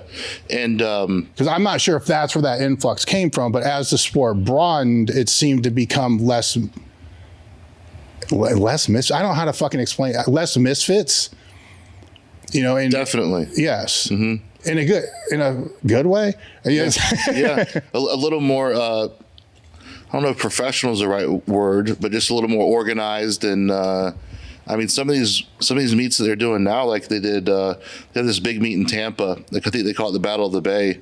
And they have like 3 platforms going and 2 days, and they run hundreds of lifters through there, and they're all raw lifters. A lot of them are former CrossFitters, and it's definitely led to a lot of growth of the, you know, especially the meets in Florida. A lot of CrossFitters are strong, they're attractive, they're more aesthetic. But I can tell you this, one thing that caught my attention, and I think about it now a little bit every once in a while, is when people talk about like their outfit they're going to wear more than like the weights they're going to lift. Yeah. Their matching outfit, their matching shoes and their tights or their shorts and their shirt and stuff. It's like, dude, I mean, yeah, I like a cool t-shirt and everything. I love doing that, but by no means was that like one of my focal points. Yeah. It's like just going different. to lift. Now it's just like they got to have the outfits and all this stuff. It's really strange with that. No, it's different. And I mean, the sport's grown, obviously. Yeah. You know, there's no doubt about that. And sometimes, because I still stay more connected to the sport than most people probably think, sometimes I'll get frustrated sometimes because the bubble I live in is typically geared, right? And they're still around, and it's probably still around at the same level, not the same numbers, total numbers, than it ever was. But I don't think that they understand what percentage they actually make up. Where I understood, even from when I was, not when I was competing, but when I started the business, I understood, you know, that multiply, because there was multiply, single ply. Multiply made up maybe 25%, right, you know, of all lifters. So that was just the way I just always, but in the little world, you know, the multiply world, they all thought they made up 100, and like, no, there's the single ply, there's a lot of them, and they didn't know. And now it seems to me that a lot of the geared lifters still think that it's the majority, and it's like, dude, just go to open powerlifting and click on the divisions, right? You know, and because Dan Bell, when he was out, I looked this up, you know, and it was in, like, if he was to go multiply last year, I think there were 60 super heavyweights total in total, right? And I didn't look at the depth, you know, of what the lifts are, but we all know how that probably pans out. Right. 10 really good ones, and then it falls off pretty fast. And then in like raw with wraps, I think it was like 70. No, that was total. There was thousands, like 3,000 or 4,000. And then raw with sleeves, like 3,000 or 4,000. Then I'm thinking, well, does he want to be the best of 60 or the best of, you know, 14,000? Then I looked at the total. You know, the total number of multiply was 1,100 in 2022. The total number of sleeves plus wraps, now there could be some crossover, like 140 some thousand. You know, and it's like, you know, I still love geared lifting. I mean, it's the roots of all that, but it's different. Like they're always, Ed said it a long time ago, they're always different sports, but something that resonated, actually it was, I think, Travis Rogers, when he was out on the podcast, we started talking about just some of the history of powerlifting, which is weird to me, right? Because the history of the new people goes back like 20 years. To me, it's like that goes back to like when I retired. You know, it's like it goes way back further. And he was talking about, you know, because he's moving into gear, because tearing his quads off and all this other stuff, and how, you know, there's a lot of it's not so, I don't know how, if it's really bad. The bashing of people that wear gear, I think it was higher when you were still competing than what it is now, but it's still going on. So I pointed out to him, dude, that's nothing like the bashing that was going on with the Raw guys when this started again. Oh, yeah. When you go back to Eric Talmadge and, you know, Chad Smith and Brandon Lilly and all the, dude, they were getting bashed like a motherfucker. It wasn't Instagram, it was forums and shit like that. You remember this shit? Oh, yeah. It's like these guys are too scared to put fucking 900 pounds on their back, so they're going to go raw and all this other. Well, I think a lot of people don't even have a fathom of what that was, because all of a sudden I'm thinking, oh, wait a minute, you know, these guys now they're getting bashed, you know, in the multiplier, just getting what was dished out, you know, probably not even to the same degree, because it was bad, you know, especially if it was on Tommy's board or whatever that was. Anybody that even suggested, well, they were like zealots or some shit or whatever. There was names for them. I forget what they were, and then. But that was fucking interesting. You know, I never even thought of it until I had that conversation with them. And I'm like, oh yeah, it was bad. Because I was sponsoring some of them. So I'm getting like these stupid emails. You know what I'm saying? Like, what the fuck? Like, why are you sponsoring Raw guys? I'm like, fuck, you might have been sending some of the emails. No. So one thing, when you're talking about like washed out athletes after high school, that was me. Like I was good enough to play at like a baseball at like a community college, but I wasn't going anywhere with it. So that's when I really focused on getting in and lifting. And I did my first bench press competition in high school. I was in high school, but competed in Tampa a couple times. And that's when it really like, that's what I want to do. But you're right. I needed to find my place. Like, what was I going to do after playing baseball for however many years, 10 years or however long I played it? 100%. That was me and so many people I know. Some people played semi-pro football, not good enough to go to the next level. Yeah, I could think of a couple people, Jonathan Bird and Tank. You know, played, you know, good arena football. They just weren't going to go to the NFL. And so they stepped away. They're already bull strong and they went and competed in powerlifting. So that's dead on. Why did you think you needed to do something? Why not just not do anything? Just because so going back to baseball, I started to gravitate towards lifting more as I was playing baseball and started to love it more. But I wanted to do something because I felt like I underachieved in baseball. I didn't quite like pull enough out of myself where I could have. Just couldn't quite put it together. You know what I mean? Like I had some really good, I could hit well. I wasn't a good fielding, but at times I could field well. I just couldn't ever really put it together as good as I was. You know what I mean? I couldn't always showcase it. So then in powerlifting, I found something I was pretty good at. So I really wanted to pursue it 100% and do better than I did in baseball, not look back and say, man, you know, I wish I would have done this or done that, or like really tapped my potential, because I didn't think I did that with baseball. So that drove me for a long time. And that was a big factor in wanting to compete for another 7 or 8 years after seeing McGill in 2013, because I knew I still had some stuff I wanted to do. And that was a big part of my wanting to return. So as I say in Rocky, you still had shit in the basement or whatever that stupid quote was. What is it? And like in Rocky, he said something about there's still stuff in the basement. Yeah. Right? Yeah. So, there's still stuff I wanted to do. And what was that? Because I know one of them was, I believe, 2,700, right? Well, I did 27. I wanted to do 2,800. I never did that. Or yeah, you're right. 2,700 at 42. Yeah. So I wanted to basically match what I did at 75 at 42. And the amount of weight cutting and just not executing. Like my bench would take a hard dive after cutting weight, and I just could never put it together. I was in the mid 26s quite a bit, but the bench just took a hit. But I would have loved to have gotten bigger, but my body didn't like being above 270. I needed a few more years before I could do that. So I was stuck, like be a super light 275 or a really heavy 242. And I'm like, dude, I don't want to compete at 275, weighing 265 to 267. There were like 3 meets you tried to do that, right? There was a bunch. There's three or four meets where I was mid 26s, 26s, and Because I remember the missed one in lift. Florida, Yeah. right? Because we weren't getting along at the time, but I'm still following you. You know, and that one was streamed, and that was that one. I thought you were US gonna, Open. Yeah, It was that in San one. Diego. Yeah, it was in San Diego. Yeah, I missed the 821 pull for 27 at the end of the meet. Yeah, that was fucking close, right? Because I'm watching this thing, you know, and it's like, fuck, it's gonna, you know, fuck, you know, and but it seemed like, if I remember correctly, it was like 3 or 4 meets in a row. Some just rant like I got stupid shit. I got the spider bite. You know, Yeah, that was yeah, my yeah, best cycle, and I got some kind of staph infection in my ankle. I couldn't walk for like 2 weeks, and I had to take antibiotics, and so I had to stop that prep like a week out, and I was really peaked for that one. So then I shut it down for the rest of that December and rolled it into the Arnold and won that again, but I wasn't peaked for that one and went 26s again. That was frustrating, like trying to like really put it all together with the big weight cuts. And it's just hard to do, man. Rolling into the meet without having to worry about cutting weight and just thinking about lifting weight instead of worrying about your weight all week and for weeks on end in the training cycle.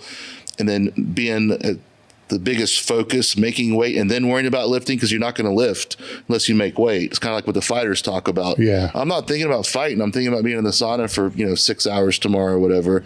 And then they go and then they get to compete after that. Once they earn the right to compete is what some people call it. I kind of wish that things were different with that, but I guess you could say I have regrets that I didn't do it, but I tried my hardest, you know? Had you done it though, I still don't think you would have stopped. Probably not, and I wouldn't have squatted the 1300, most likely. Well, you wouldn't have the story you have either. Whatever that was. Right in your eye. Yeah. Monster in your eye. Now I know now I know what it's like to be a girl. That's not necessarily. I mean, that could go. True, fine. That could go both ways, I suppose. In my situation, at least, except for that time in college. Oh God. I am sharing a room with 3 other dudes. Yeah.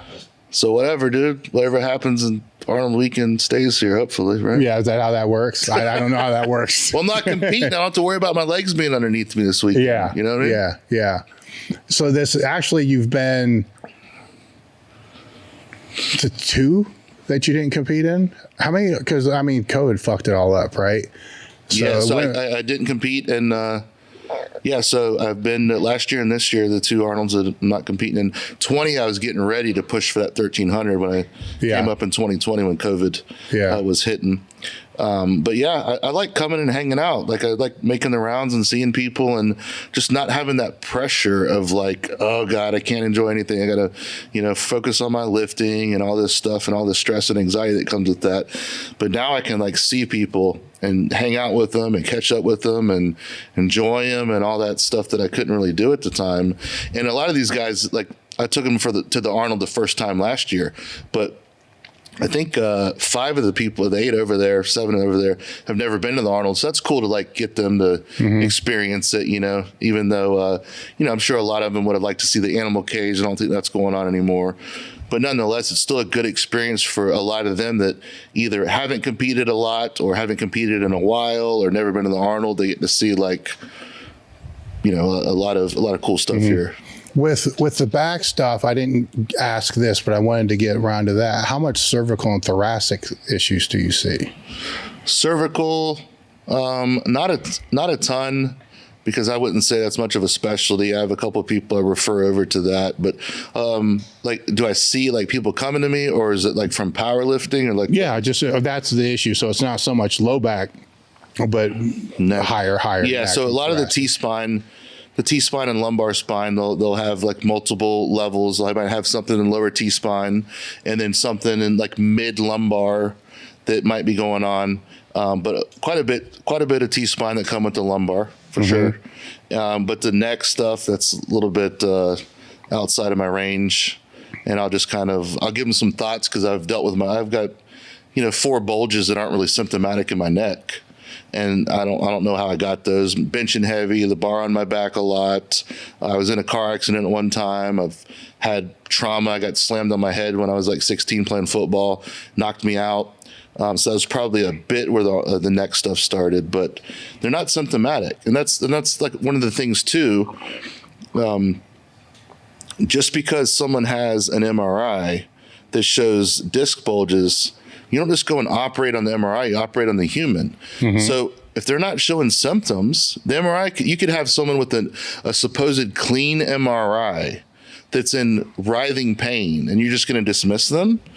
And then you could have someone with an MRI that looks like they got hit by a semi truck, but they don't have pain because it's all desensitized and wound down. So an MRI is a good part, but it's only a part of the whole thing. So when a radiologist sees the MRI, he has no idea what the person does for a living. They have no idea what their chief complaints are, or their structure, or how big they are, any of this stuff. They need to be looking for certain things. And if they look hard enough, they can find them. But a lot of the time, you got to take them through the range of motion that hurts them. And so what's someone doing in an MRI? They're lying on their back supine. A lot of the time, when someone's in a neutral spine lying on their back, they don't have pain. So a lot of the time, the disc bulge will be in. It won't be protruding. So hey, there's no pain here. You put them under a motion MRI or a fluoro X-ray, and you can see the disc bulge pop out when they go into that pain mechanism, whether it be rotation, shear, flexion, extension, and there it is, and it goes back in. So there's something that you got to consider with that too. And it takes a lot where you have to go through all these different things, because some can be deceptive, some can be tricky.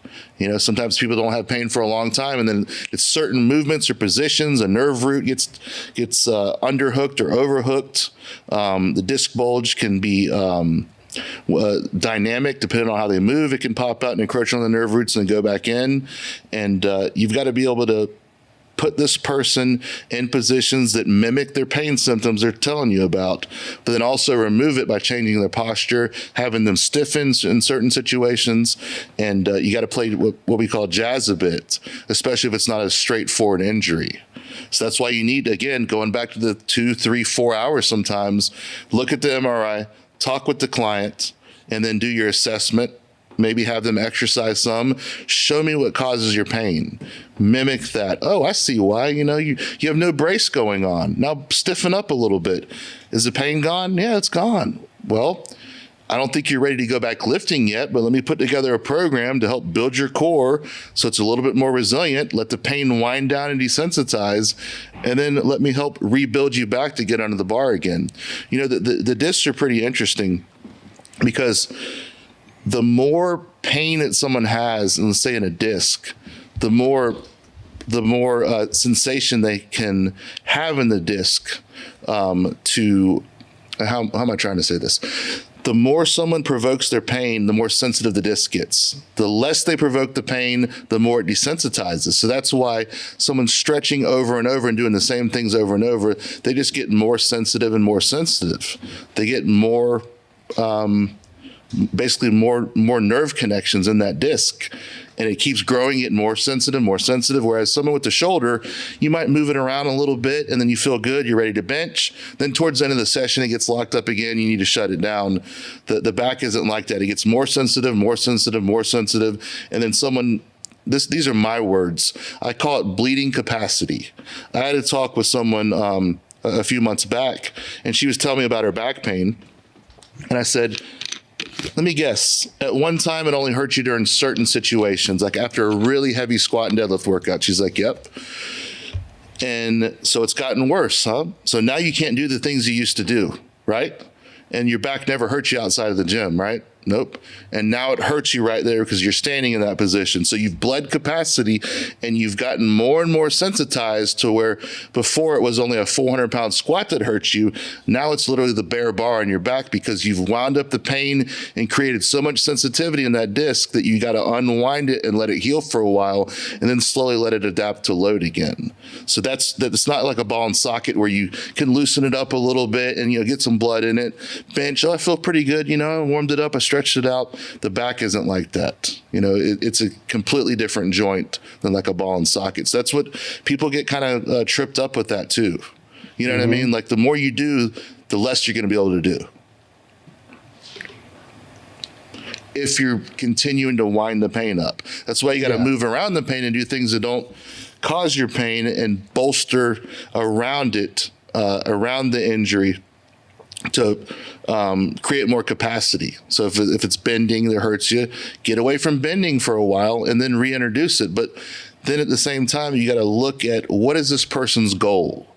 Are they a ballerina? They're going to need to bend a lot, but they shouldn't be putting a squat bar on their back because you can tune a disc to be very flexible or very stiff. When you try to do both, it's poor at both.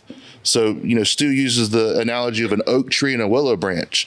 Powerlifters are what? They're oak trees. A belly dancer, a ballerina, a gymnast, they're willow branches. What's going to break with sheer load and side to side? The oak tree in a hurricane is going to break. It's not going to bend well. The willow branch is going to bend just fine. Try to put a squat bar on a willow branch or try to load up a willow branch. It's going to wilt. An oak tree can take load great. When you try to make an oak tree bendable and flexible and be able to bear load, it's going to become poor at both. So where would a football player fall in that? Football players, depending on the position they play. Yeah. MMA fighters are the hardest because they have to have everything. Yeah. They got to be endurable, explosive, flexible, but stiff. And, it's hard when you got someone like Matt when he was here. He's talked about it. He's hard. So what we have to do is train him in ways during his training that don't mimic his pain triggers. So for instance, instead of the traditional Brazilian jiu-jitsu, like endurance tests of a bunch of sit-ups and stuff, let's say someone wants to promote belts and they have to be able to do X, Y, and Z, and it includes a bunch of sit-ups in 1 minute, kind of like a Green Beret test or SEAL test or something in the military. I've been able to rebuild some Green Berets and SEALs. They can still go and pass the test, but we don't do that exercise in training, but maybe 1 time, 2 times, just to make sure they're familiar with the motion at like 50%, 60%. But we train with things like stir the pot and rolling planks and reverse back extension holds for time. They build the capacity. They're not stoking the pain all the time. And so after a couple months of not doing that, you have them do it a little bit in training just to make sure they're tuned up for the form, and they go and they smoke the test. So it's similar for a MMA fighter. Have them stay away from those positions until they heal up in training, and don't work the things that hurt them all the time. Let them heal up, and then so be it what happens in the fight. Save the capacity for then. Okay. That's what I did with Matt. I'm like, Matt, stop doing some of these exercises, and that we have more capacity going into the fight. Yeah, you might not be in as good of condition, but availability supersedes ability. So let's say you're in the best condition of your life going into the fight. What good is it if your back's wrecked and you can't even move around? At least you can show up to the fight and have a fighting chance if your capacities, your endurance is down, but you're pain-free. I'd rather you be pain-free and a little undertrained. And that goes into powerlifting too. Undertrain a little bit, but available to compete. So there's little tricks and things we find, and a lot of it's outside the box. Just like the whole sit-up thing, Army makes people have to do a certain amount of sit-ups in a minute. Well, I'm not going to, if they have a disc bulge that's exacerbated by flexion under load over and over, we still need to have them do some forms of sit-ups occasionally to work the psoas and hip flexors, but we're not going to do it at 100% trying to get them to blow out 70 sit-ups in a minute. We'll do 30 just to make sure the form down, but we'll train ways to build it and make them more resilient. And they go and they smoke the test. I get it, yeah. They smoke it. What I thought when you were saying all that is, sorry for the rambling. It makes me think of things because I try to relate it back, to the powerlifting, because that's just kind of where my fucking brain always goes. It's just there. Is the typically the top meets, the healthiest guy wins. Right. So it's usually it's not the strongest. Right. It's interesting, right? Because it plays into what you're saying here as well. Yep. It's kind of like the same thing. Because if you can't display what you have to display because of pain or whatever it is, then you're fucked. Then it's not going to be 100% anyhow. Yeah, and nerve pain in a disc or a vertebra or a ligament or sciatic nerve or a femoral nerve root or whatever it may be, it's a different type of pain than an achy shoulder or something like that. The pain will shut you down. You see these people that are hopping up and down trying to pull a deadlift. It's their override system trying to shut them down to prevent injury. You don't see that with the shoulder. You don't see, someone will shake like crazy if the shoulder's hurting, but the violent stuff that you see with someone with the back when they're trying to deadlift and they're shaking all over the place, it's their body trying to tell them to put the bar down and stop what you're doing before you get a serious injury. Yeah. It's your body's, your fuse box is trying to shut you down. And you can't just overcome that pain. I tried like hell with everything. The medication, the shots, I couldn't overcome it. I still made it through the meets barely in one piece, like writhing in pain. But there was going to come a point where I'd bleed more capacity, and then I wouldn't be able to make it to the end of the meet anymore. And it was happening. I saw it happening. My back used to never bother me on day-to-day stuff. It was just on the heaviest lifts or a couple of days after a heavy deadlift or squat. But I was bleeding capacity because I wasn't allowing proper adaptation, and I wasn't removing the causes of my triggers. I was still doing things that exacerbated my pain every day and my assistance work, doing sit-ups and leg raises that I knew hurt my back, but I was just too dumb to do something else, honestly. What would you have done instead? Instead of like leg raises and weighted sit-ups, I would have stir the pots, one of my go-tos. On a Swiss ball, you can plank, you do the little circles. It might be side planks. It might be, variations of the big three. It might be dead bugs, suitcase carries, bottoms up carries, variations of those, man. They're money makers. There's not a bunch of spine motion, but I know a sport that we both love that you don't have a bunch of spine motion in. Yeah. That's powerlifting. How much spine motion ideally would you have in the squat? You want fucking very zero. Little, right? Yeah. The deadlift, ideally. Who do you think of someone like Yuri Belkin deadlifting or some of these other crazy sumo deadlifters? What are they doing? They stand up with a back that's locked in. And you build that resilience and super stiffness by training the back in what way? That way to build stiffness under load, timed eccentric. Is that eccentric? Yeah, eccentric stiffening exercises, not the bending body. You can build a great six-pack doing the side bends, the leg raises, the crunches, all that. Bodybuilders need to do that kind of stuff. But I also know a crap load of bodybuilders that have crap backs because of all the bending and the heavy lifting combined with the bending. So bending Bending is not inherently bad, but for some people, it's their pain mechanism. And you got to look at what their goal is. If they're not trying to be a hip hop dancer or a strong man, that's one exception, like the string sports. You got to be able to bend in strongman, right? Powerlifting, you need to be able to extend a little bit on the bench press, maybe a little bit of flexion extension here and there on the squat and the deadlift, but you're locked in. If you're moving around on a squat or a deadlift, you're in trouble. People pitching forward at the end, the disc exploding, end plates going because of that motion under load is how a lot of people blow those discs. How many of the people that are seeking out your help and guidance are powerlifters? A good bit. A lot of them are like recreational powerlifters. Well, yeah, that's most. That just... It's the same thing. I've tried every physical therapist out there. I've tried every modality. I've tried some stuff on YouTube from some people that have, millions of followers. I've been tried the generic routines. I did reverse hypers, Jefferson curls, and stretching. And they'll send me their images and what causes their pain. And I'm thinking, you have a disc bulge, and flexion plus compression, bending forward with the load, is what hurts you. Every exercise you're doing to remedy your pain is that exactly. Now, I'm not saying you should never do flexion or bend your spine, but you need to desensitize and slowly introduce those things again, depending on what your goals are. But if you're a powerlifter, it's probably wise for you not to invest a bunch of your time into the bending if you want to lift the most weight possible. If you're a recreational lifter and you still want to be athletic outside of the gym, where you can play softball and volleyball and all that stuff, just don't expect to be a very good power lifter if you're not going to go all in and do everything you can to build a stiff and resilient spine. Yeah. That's the key. There's a give and take, and some people can get away with it more than others. Yeah. Let's take a bathroom break right now, then we'll start back up.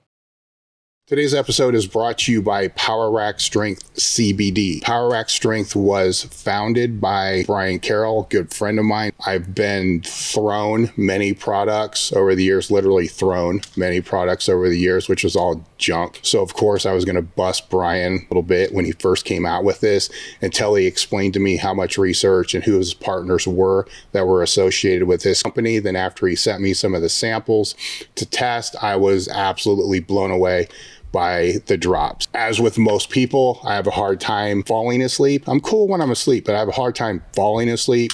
These are the only thing that actually helped me out of all the different things that I've tried in the past. It definitely makes a difference in my training. So check out powerrackstrengthcbd.com.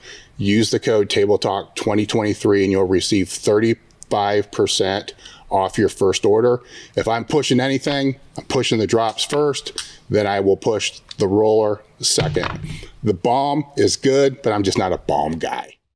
Americ Health is a premium telehealth platform specializing in hormone optimization and preventative medicine. Are you looking to optimize your health in and out of the gym, improve recovery, sex drive, and quality of life? Have you tried speaking to your health professional about this and have gotten the cold shoulder, stereotyped, or just told as part of getting older? You just go to americhealth.com/table talk and you can create your own lab, or you can take labs that we've had set up for them, which are based upon the same labs that I've been doing over the last 15 years. Or you can use their guided optimization. With this, they'll put you in touch with a patient care coordinator, which is actually pretty cool because you get to sit down and speak to somebody that can understand what you're looking for from hormone optimization and the preventative medicine standpoint. After that conversation, they'll determine which labs that you should and which tests you should have done, and then from there, get the labs done. They'll review those labs with you and put you in touch with one of their hormone optimization specialists that can determine which supplementation that you should use, over the counter or prescription. americhealth.com/table talk. The discount code is table talk. What I want to move to next is the CBD products. And I think we talked before about how you got into it. But I want to circle back on that a little bit more. And what have you found other applications for use, right? Because I just take the shit to sleep, right? So I don't know what other applications people are using it for, what you use it for, right? Because you developed it, if I remember, for yourself, right? Essentially. Yep. Then it kind of branched off from there. So go and just recap the story on how you started it and got into it, and then we'll go from there. So I tried a few CBD products and from like the nutrition shops and whatnot. And one thing that stood out to me initially was the taste. Come to find out, a lot of the companies use hemp oil or an alcohol solution to make it homogeneous. And so it doesn't settle out too much, and the alcohol tastes nasty, like with other, supplements in the past. It's mixed with like 151 or whatever. It tastes disgusting. So I didn't like the taste, and a lot of times it upsets people's stomach, whether it's the hemp oil or the alcohol. So that was one thing. I didn't really find any that tastes good. And then I started doing a little bit of research, and I kind of just gave up for a little while. And I actually reconnected with a girl from high school that lived in my neighborhood. And I knew that she'd been in the cannabis business for a while. We reconnected, and she said, have you been using CBD? Do you use CBD? And I said, no, I've tried some in the past. I don't think it was strong enough. And plus I didn't like the taste, and I told her that she knew that I had power lifted and all the stuff that I was doing. And I said, I don't think that these doses would be even strong enough anyway for what we're trying to do with the lifting. So what were you looking for though at that time? Doses to help do what? Help with my sleep, and then just any type of edge with like recovery. Okay. Muscles, joints, anything like that. Just any type of an edge. I also was looking for something like I was getting body work a couple times a week I traded with a massage therapist. So I would try to find something where instead of her just using normal oil on me, I would buy different CBD creams to like get a 2-for-1 type of thing, you know what I mean? And so I told her about what I've been using. So she sent me a couple samples of like some stuff that she'd done in the past. And she said, well, here's the dose we do for normal people. I said, why don't you just, before you send it, double it. Double the strength of it to start. And I said, but here's the thing about the drops. I don't know any place that sells drops that don't taste, nasty. Shit, yeah. Yeah. And so she said, well, here's how we suggest. We started researching it. It was like 2013 when she started playing with it. And they use MCT oil, which is like coconut oil. It's a more expensive way of doing it instead of using part of the hemp and using what would be thrown away or whatever and putting it back into the product. But we know that MCT oil is a lot better for you, and it tastes good. It doesn't upset your stomach, and it stays homogeneous too with the MCT oil. So she sent me some of that. She made it stronger, so I tried it. I really liked it. Then I said, what about balms and that kind of stuff? So she doubled the dosage on the balms, and then sent me a couple different products to try. And I said, why don't we try something with a roll-on for people that don't want to get their hands on all nasty. So we played around with what is now Cryo Freeze, and that's a good one to roll on your joints post-workout. And she explained to me why she likes to use and why she found that CBD isolate is the best. There's a few reasons for that. A lot of the companies out there use what's called full or broad spectrum. And the idea behind that is full or broad spectrum creates what's called an entourage effect, where it's multiple different cannabinoids in the hemp plant that there's benefit to them, like CBN, CBG, other cannabinoids besides CBD. We know THC is a good popular one, but it's like a multivitamin. This is the way I compare it. These are my words. So we use isolates, only CBD, taken off the hemp plant. There's no THC in it. So number one, the people that are apprehensive about using cannabis because, maybe they just have something against it or, whatever, the stigma with cannabis. So we tell them, number one, if they have a drug test or if they just don't want to get high, they're not going to get high from it because there's no THC on the plant. The hemp's just a carrier for the CBD. And the second part is law enforcement, fire, police, they can't be taking a risk failing a drug test. So we have batch tests for everyone, since it's been developed, but that's why she uses isolate. So there's not going to be any other cannabinoids, including THC, that could make someone lose their job. They can get in a whole bunch of trouble. So that's why we use isolate. So going back to the multivitamin analogy, it doesn't say in a bottle that's full or broad spectrum and it's not isolate, it doesn't break down how much of each cannabinoid is in there, right? It just says full broad spectrum hemp, 1,000 milligrams, 2,000 milligrams. Well, it could be 50% CBD, 90% CBD, or 10% CBD.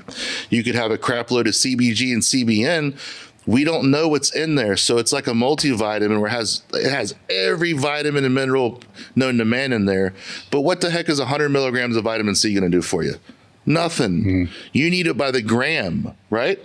So 100 milligrams of vitamin C isn't going to do anything. So when someone uses full or broad spectrum, they truly don't know how much CBD they're getting in there, and they could potentially have too much THC in there in the product because the government does allow 0.3% THC in the product and it still be legal. We don't have any in it, just to kind of cut that off to start with.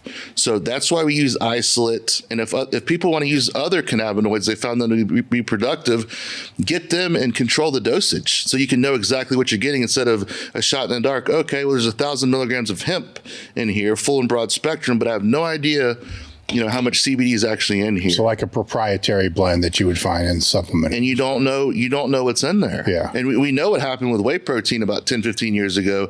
Arsenic in there. There was basically coming from China. It was basically nothing more than a protein molecule attached to plastic and some of the muscle milks and stuff. It was just not high quality, and it wasn't, you couldn't assimilate any of that. And I'm not going to say that all the brands that are full of broad spectrum are like that, but a lot of the brands that my business partner Kristen has was tested have not tested out well. And just like some of the people who were first to market back 10 years ago, it was not testing out very well. Some of it was like 40% CBD when they were claiming it to be 100% CBD. So that's why we decided isolates, the quality, it costs a lot more to do. The MCT oil costs a lot more to do, but I'm about a good product. And after using them for about 6 months going into that 1,300 pound squat, my sleep got better using the drops. I had been experimenting for about 2 years before that, but I finally got on a regimen the last 6 months. I took CBD throughout the day, a dropper 3 times a day. It helped me for my nap, for my sleep. I used it post-workout, the balms and the rollers. It helped me recover. And I like the idea of BioFreeze anyway in a cold room. It like chills you out a little bit.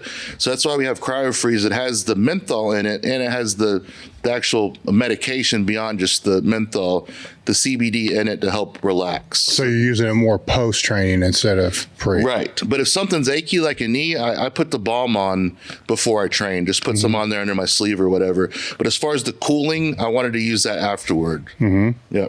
But we are coming out with a hot. I actually sent some samples of the hot. We're going to call it Heat Wave. We're just kind of figuring out how hot to make it, because you and I come fucking hot, dude. Right. I know, but I know what you're going to say. Yeah, not everybody's going to be like me. We get stuff from the vets, you know, like the different horse liniments and stuff, where it would just light you up when you started sweating. Some people would go to the ER when they felt, if they didn't know better, right? Yeah, I don't think that's the market, but that's what I would want. Right. I want a special blend of the hottest fucking shit you can pick. Okay. Because it's a distraction. It is. I like it. It's a good distraction. Make you a little angry. Yeah. A little pissed off. Yeah. Well, if something hurts, but then all of a sudden your balm is on fucking fire, you're not so concerned about what hurts anymore. Right. So that's the story on why we use MCT oil in our balms and our rollers and our drops, and why we use isolate, because we want to protect the end user. What good is me rolling out a product that's so-called good or successful when people are ruining their lives because they're popping for marijuana and they're a cop or something like that? Now, does it happen very often? No, but we've all heard stories about people popping for heroin, eating poppy seed muffins. I wouldn't want to put someone in that position to potentially have that happen. That's why we do batch tests with it. Most companies don't do that with the fuller broad spectrum, because then it would give away how much of each cannabinoid is in the product. Well, that explains too why, you know, the drops worked for me when a lot of the other shit didn't, because the other stuff, maybe I'd find a gummy that would work for me. Yeah. And one time I take 2, the next time it doesn't do anything, I'm taking like 7, you know, because it's broad spectrum, right? So who knows what the fucking doses is. It might be great. It might be just a bunch of leftovers from the plant. Who knows? Yeah. You know, where this, it's a consistent, I know exactly what it is. You know, probably shouldn't say how much of this shit I take, but you know, it's probably more than I should, but it works. But you don't, no matter how much you take, you're not going to get sick or get high. Yeah. You know, from it. It's not going to cause you to fail a drug test. You're just at worst, you know, going through product quicker. But you and I were a little bit different breed than the average end user, most likely. And, you know, I'll take a few droppers of it sometimes, depending on how I'm feeling. Like this morning, when I got in after driving overnight, I was all wound up from energy drinks and such. So I had to do 3 droppers, and I was able to get a little bit of sleep, whereas I was wide awake, but like a zombie, tired but wide awake when I pulled in at 6:30 this morning. Yeah, I don't feel bad then, because I take 5 to go to bed. Okay. So I don't feel too bad. So I'm thinking most people are probably doing like a half or like 1. About an hour before bed. People get really sick. They have good success with that. Just with the one, but then other people they have. I want to be knocked the fuck out. Yeah, I do too. You know, I kind of, because I'll put my earbuds or buds, whatever the fuck they're called, headphones on, and I'll just be listening to some stupid podcast that I'm not going to pay attention to, or an audiobook I'm just not really concerned with. And then my goal is to just like fucking be knocked out. Zone out. Yeah, just be knocked out and have that shit. And it does. It fucking knocks me the fuck out.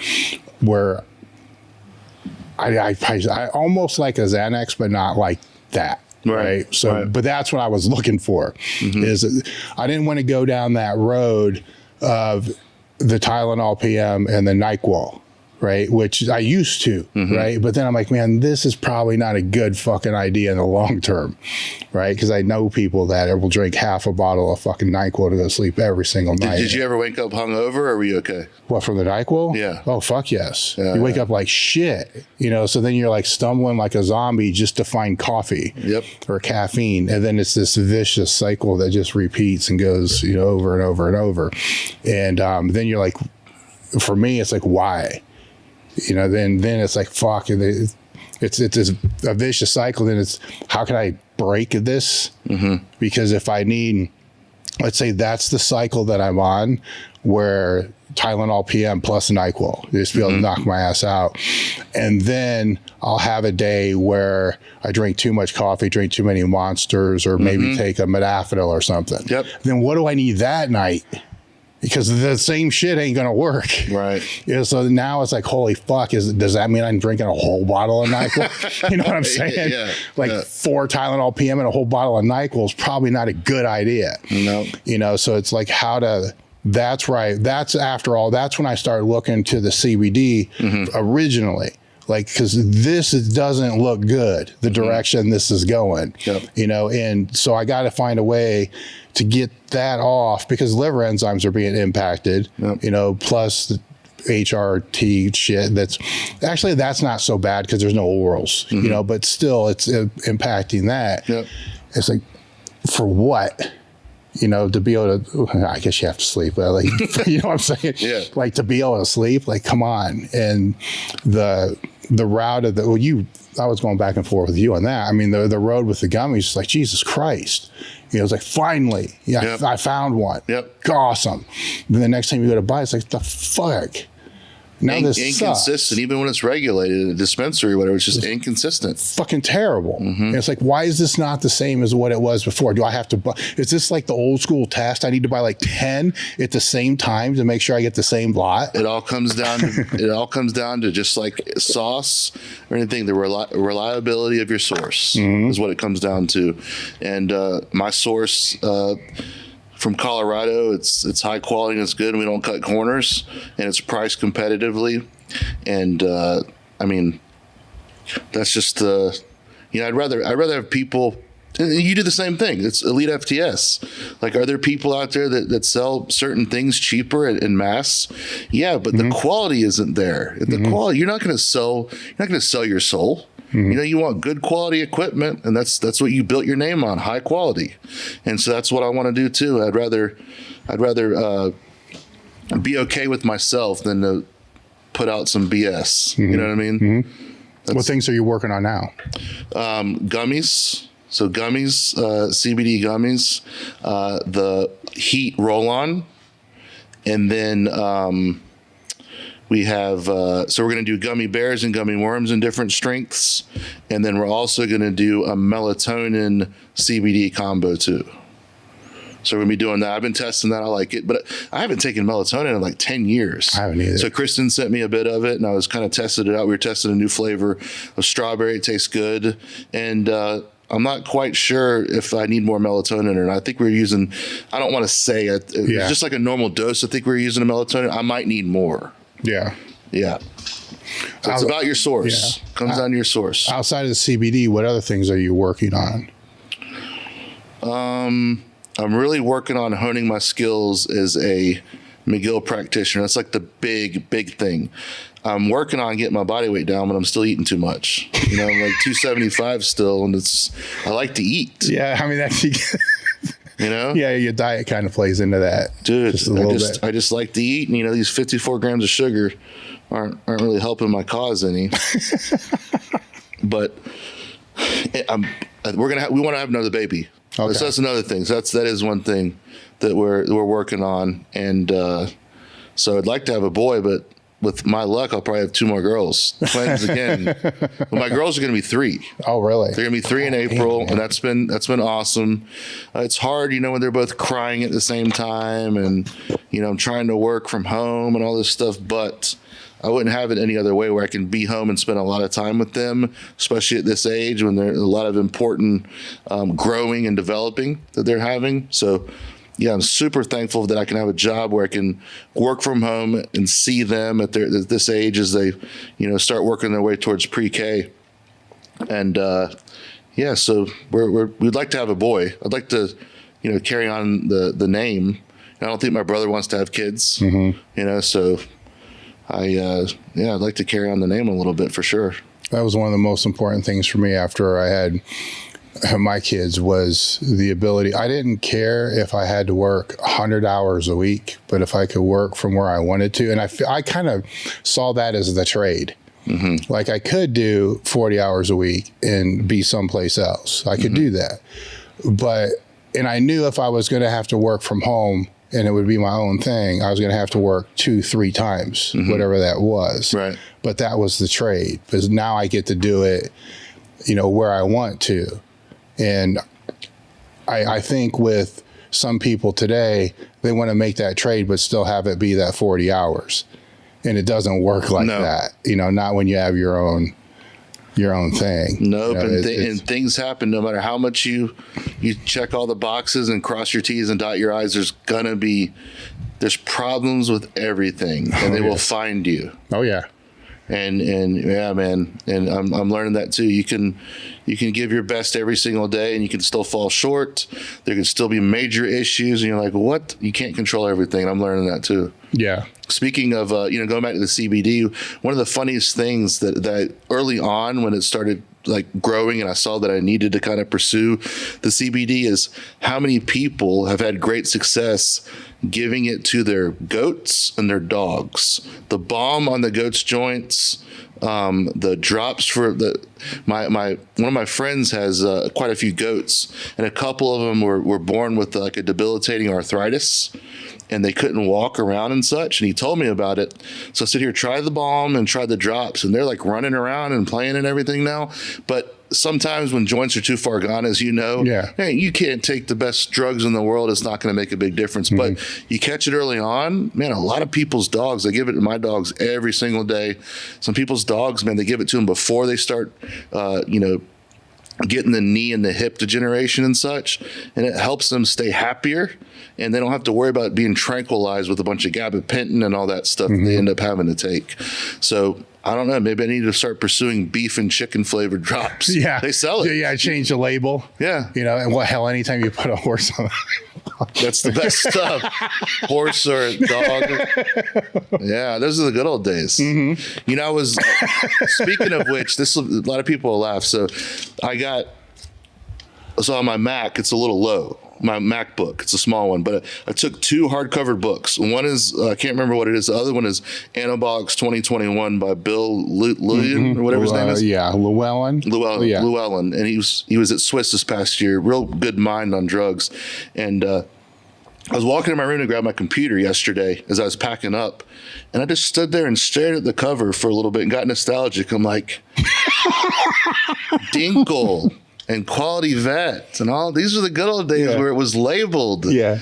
And man, I got like real Anadrol 75, made for a pig, and all this stuff. Like I miss those days. Now it's not, it's all underground. It's not labeled anymore. You can't like look at it. Yeah, this one's got the hologram on it, and this one has the schnauzer, and this one has the horse, and you look at the covers. You're like, I took that.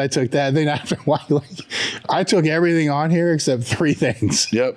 And I looked at the cover. I literally just stopped and stared for about 2 minutes, and I was like, man, I miss those days when I had labels on it and you had opened the package on it and everything. And, those are the good old days, man. Yeah, it was harder to get, though. That was a different time where it's I was talking about that with Ryan Kennelly a little bit of, how that whole world changed over the years, going from, I came into it was like rugby D-ball, because we started the podcast where he's like, tell me your 3 most favorite D-balls. Right? I'm like, no, wait a minute. Nobody's ever asked me this before. I'm like, I guess I'd have to go with rugby first. Because that was the original blue diet balls. Then I'd have to go with the tie.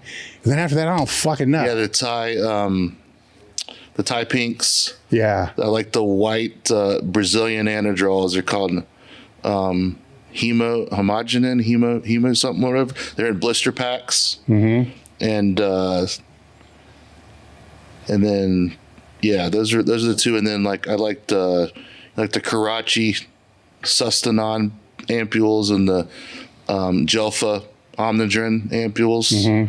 And yeah, I miss those days. Yeah, I was kind of out when things became mail order. And I was like, thank God, because that always scared the shit out of me. Yeah, like, that's the last thing that I want to do. Is basically that's what happened to Ryan. Is they show up because of a package. I had 15 years ago. I had some FDA Office of Criminal Investigation show up to my house on a Monday at 2:00. Knocked on the door, and I look out. I'm like, I'm not expecting anyone, and I see 2 plainclothes guys in like polo shirts and a badge and gun. I'm like, okay. Well, if they had a warrant, they'd been beating on the door saying open up or kicking my door in. So let's just see what they have to say. Anyway, long story short, they'd busted one of those boards, and they were doing a fishing expedition, and they came and did the good. What do you mean busted one of the boards? So one of the boards that a lot of people got sources from. Oh, I get you. Yeah. Okay. They busted one of the boards, and anyone that had dealt with one of those sources or their name came up, they did a fishing expedition, because most people, when they're not expecting that, they fold. Yeah. They freak out and they fold. They think they're going to jail, and that's the tactic they use. They want you to talk. So I walked out there and I was just like, hey, how's it going? They're like, hey, I think you know why we're here. And I said, actually, I don't. Like, what's going on? They said, well, we're doing this Operation Raw deal. That was 2007 and 2008 was when that was.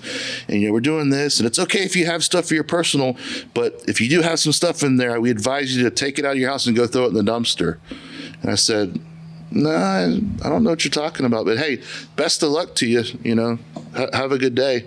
And they literally peeled out of my condo complex in an unmarked van, like from a movie, because they were mad. They went in reverse and peeled out and like took off like they were from a movie. So what was their purpose? I mean, what was fishing expedition, hoping that I get it. They were lying to me. They lied to me, and when they were lying to me, I knew that they didn't have anything.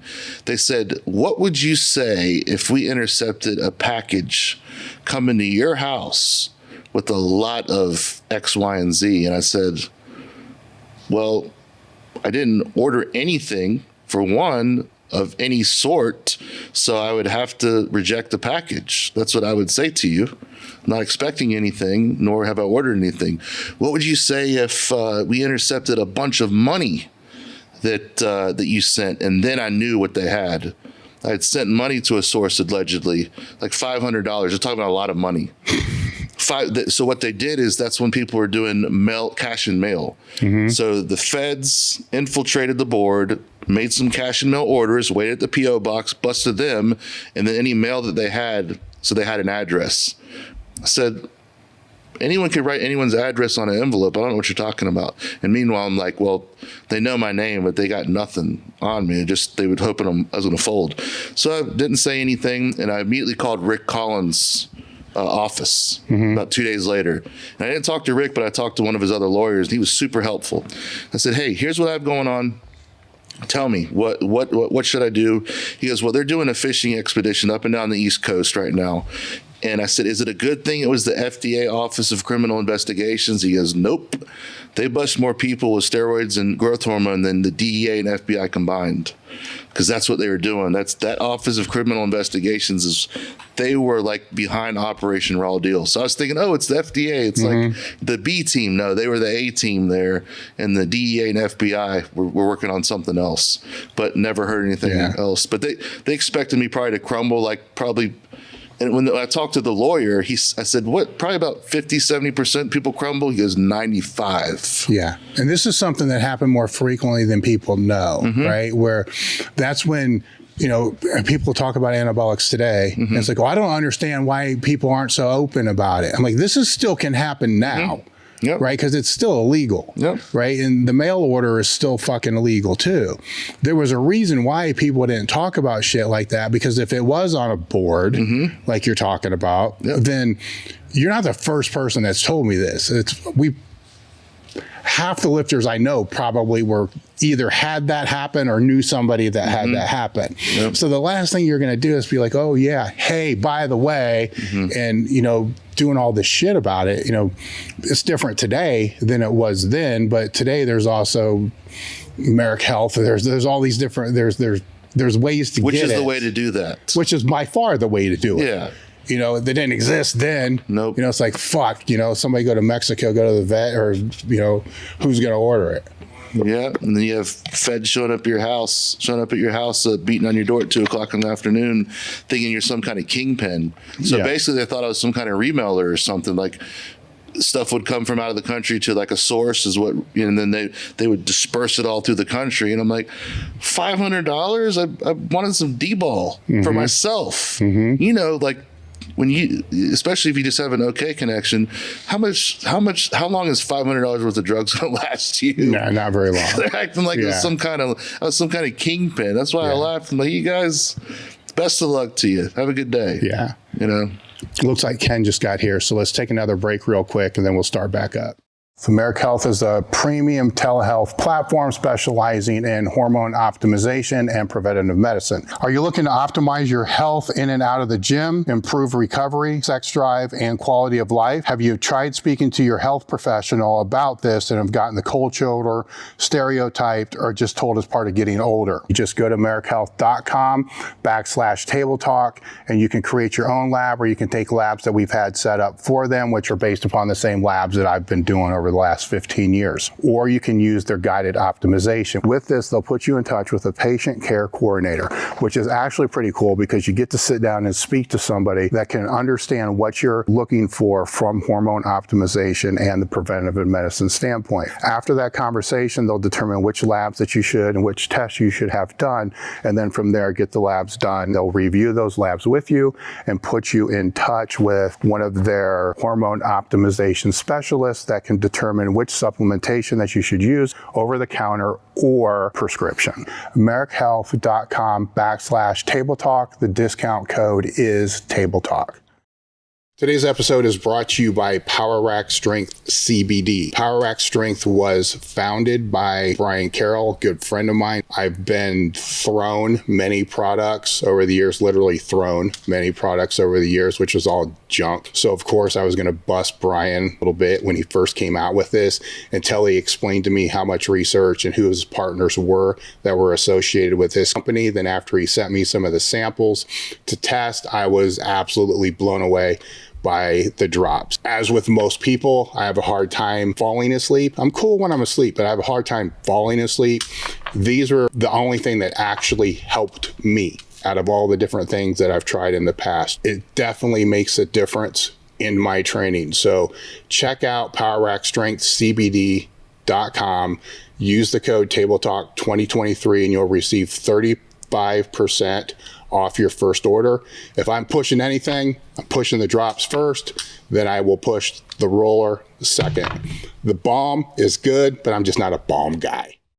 All right, guys, during the bathroom break that we just took, Ken Kenakin came in, which he's in town for the Arnold, and we're just put together the SWIS for 2023. Correct. So we can talk a little bit about that.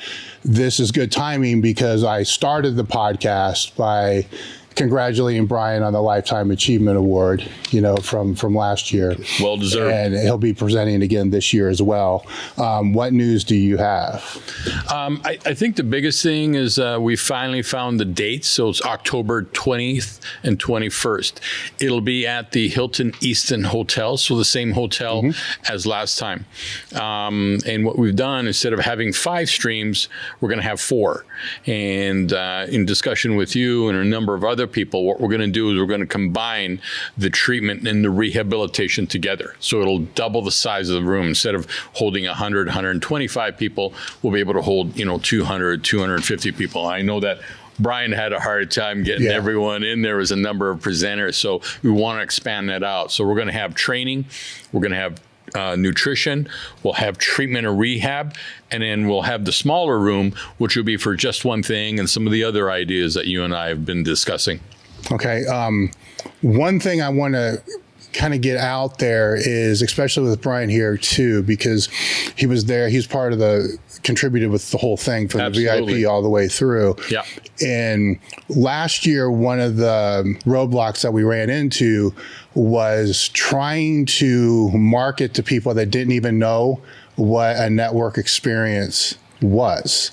So we're trying to, and it didn't dawn on us till like 6 weeks out, but we're trying to market, where you really learn the most is not really so much in the rooms, but just the people that you meet and all those other things. And a lot of people have never had that before. Mm-hmm. Like, we grew up competing, so you'd learn in warm-up rooms and shit like that, and then conferences and stuff of that sort. How would you try to explain that in your own words, what that networking experience is worth? It's at least I think it's potentially more valuable than seeing the courses that you want to see and the speaking, the speakers that you want to see. It's more valuable. I agree. And the cool thing about this past year was the ability to powwow around a squat rack or the bench press or whatever, a treatment table or whatever it may be, so you can actually go see what the person was talking about in their talk.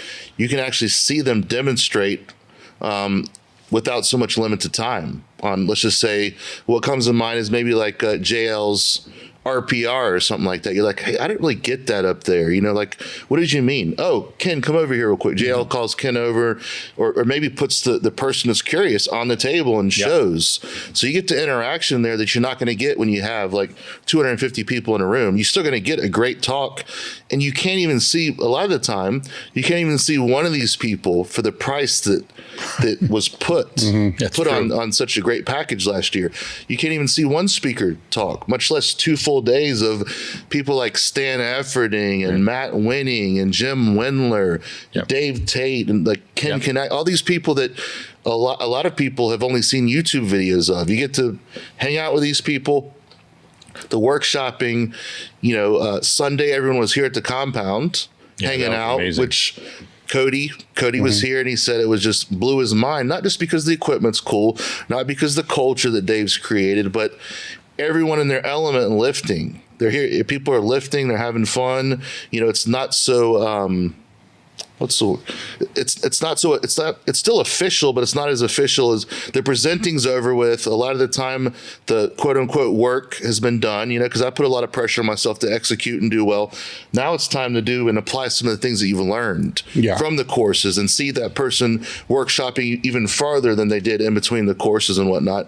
I mean, you could probably pull up a picture of me outside of my talk, and I have a dozen people, and I'm hanging out in the squat rack, leaning on a squat rack, and they're just doing little follow-up questions with me right there in the hallway, and I can put them on the ground and demonstrate the technique that I was showing. You're just not going to be able to get that anywhere else, at least in my experience. You go and pay a similar amount for a half-a-day course with one person, much less all the speakers that you get to see, and then the above and beyond with the time you can spend in the element with that practitioner, whether it's here or in between the courses on that Friday and Saturday. Yeah, it's amazing. We had 70 presenters. So that was just an astronomical amount of people. And the real cool part was that you could go out into the hallway and run into, and you actually see Stan Efferding talking to Ed Cohn, who's talking to you, and you guys are kind of coming up with some unique ideas. And then the social area, as far as the bar and that whole lounge area, was enormous. And everyone is just talking and different ideas and networking as far as, where do you work? Oh, you know what? I'm going to send someone to you. And because right now what's happening up in Canada is a lot of the gyms are really, really struggling. Money's getting tight and everything else. So now you got to work outside of your normal network and create new ones. So my goal this year is I'm going to be working with the International Chiropractic Association. So we're going to see if we can get 100 to 200 chiropractors that would normally go to the Arnold. That's this weekend. They don't do that seminar. I presented there at least a dozen times, and they would have about 200 chiropractors that are all interested in weight training, in physical modalities. How do you actually treat these different issues? And everyone had presented there. Lee Haney, Dorian Yates, Arnold shows up there, every year, give a little speech. So they're not doing it. So they actually approached me and said, "This is unbelievable." Mm-hmm. So could we run, do a section in that area? I said, absolutely. We'll bring in some of the top chiropractors and also physical therapists and also massage therapists to show the different aspects of it. So it's going to be amazing. Yeah, it's very. So, you just kind of alluded to that, but I saw someone post today that they're not doing the education this weekend at Arnold. No.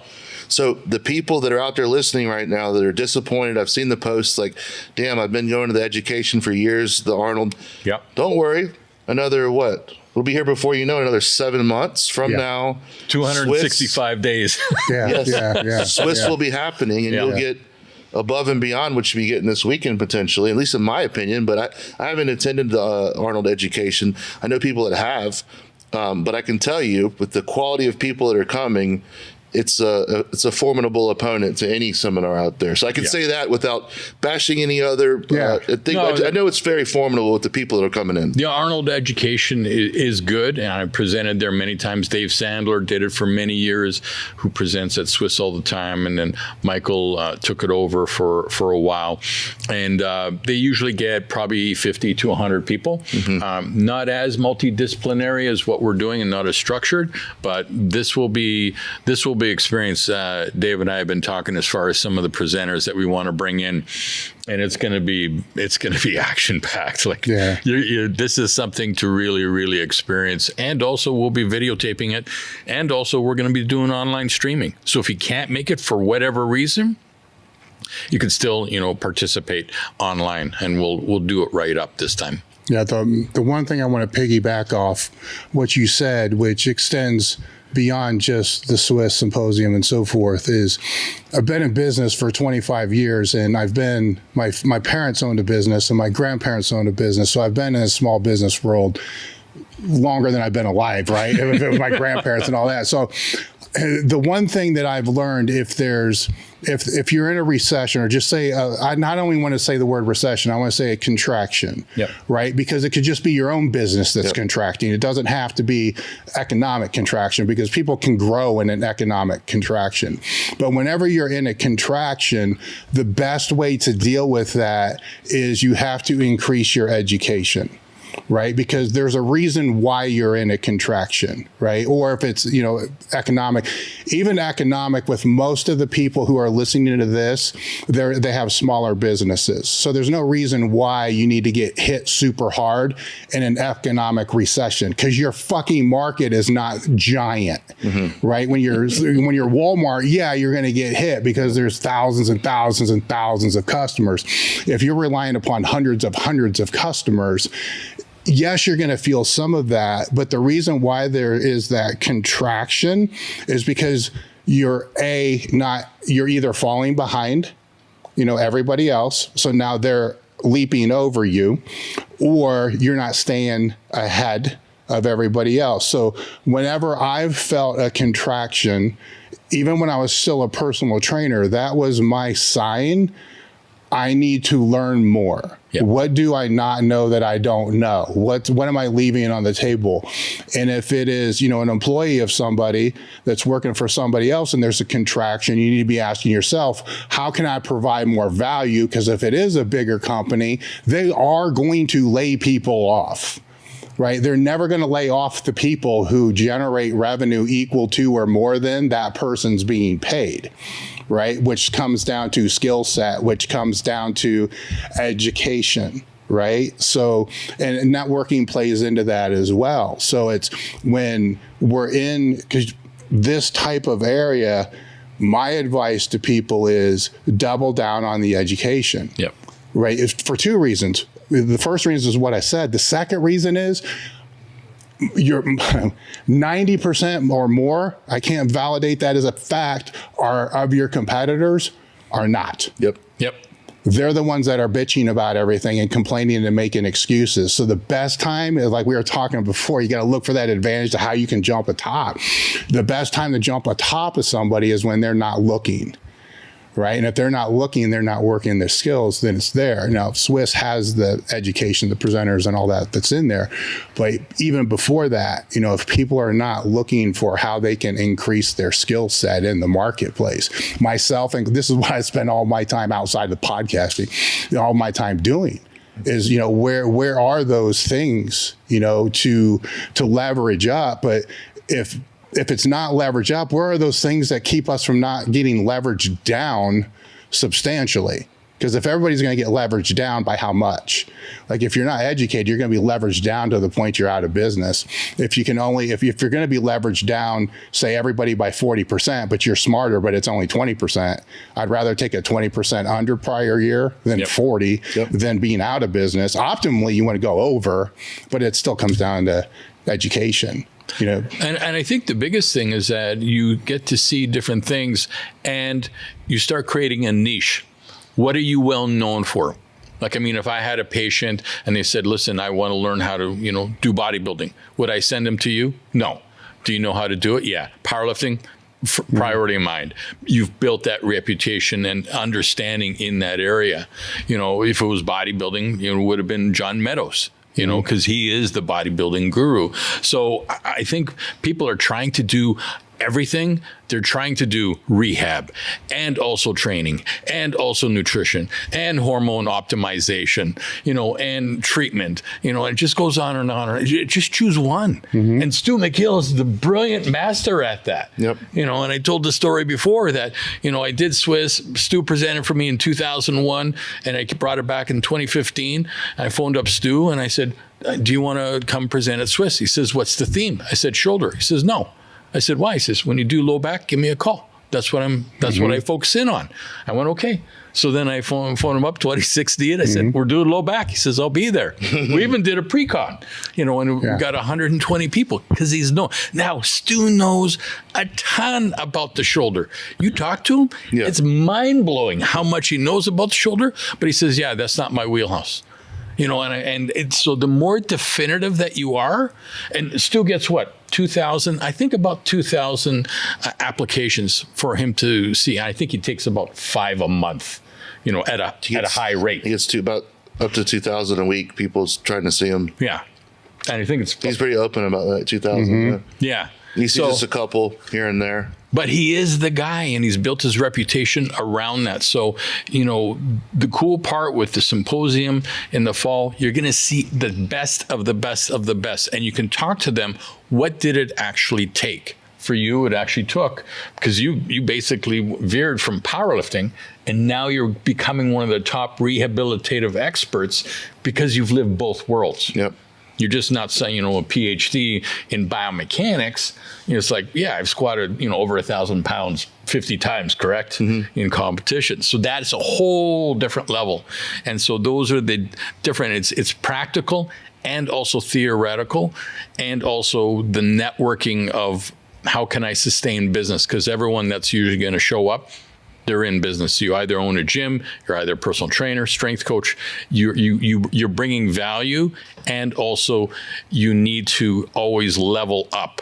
You gotta stay ahead of the competition and understand what is actually coming down the pipeline, and that way you never have to worry, because I mean that way you're always on top. Even if there's a recession, I don't think Stu's gonna feel it. So yeah, and here's the thing, like, and you guys can correct me if I'm wrong here, but the price point, especially with the early bird, is so ridiculously affordable. Yeah. I don't know if you guys are going to do that again. We will. But regardless, it's so affordable. It's so affordable to do.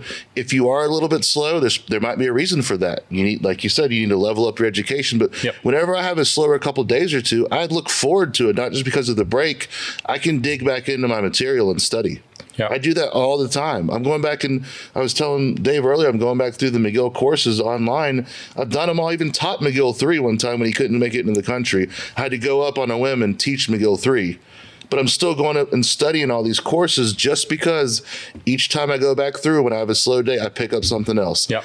Even if I spend 15 minutes, I'll always pick up something. If I read 5 pages that I've read 20 times already, oh man, I never really thought about it this way. I've been struggling with this a little bit. Boom, there we go. There's something I can implement. My next client comes in. Yeah. All the time. And if I'm busy, I'm executing what I've learned, and then I look forward to a little bit of a lull, study more, get better, and separate yourself. Like you said, find the niche. Yep.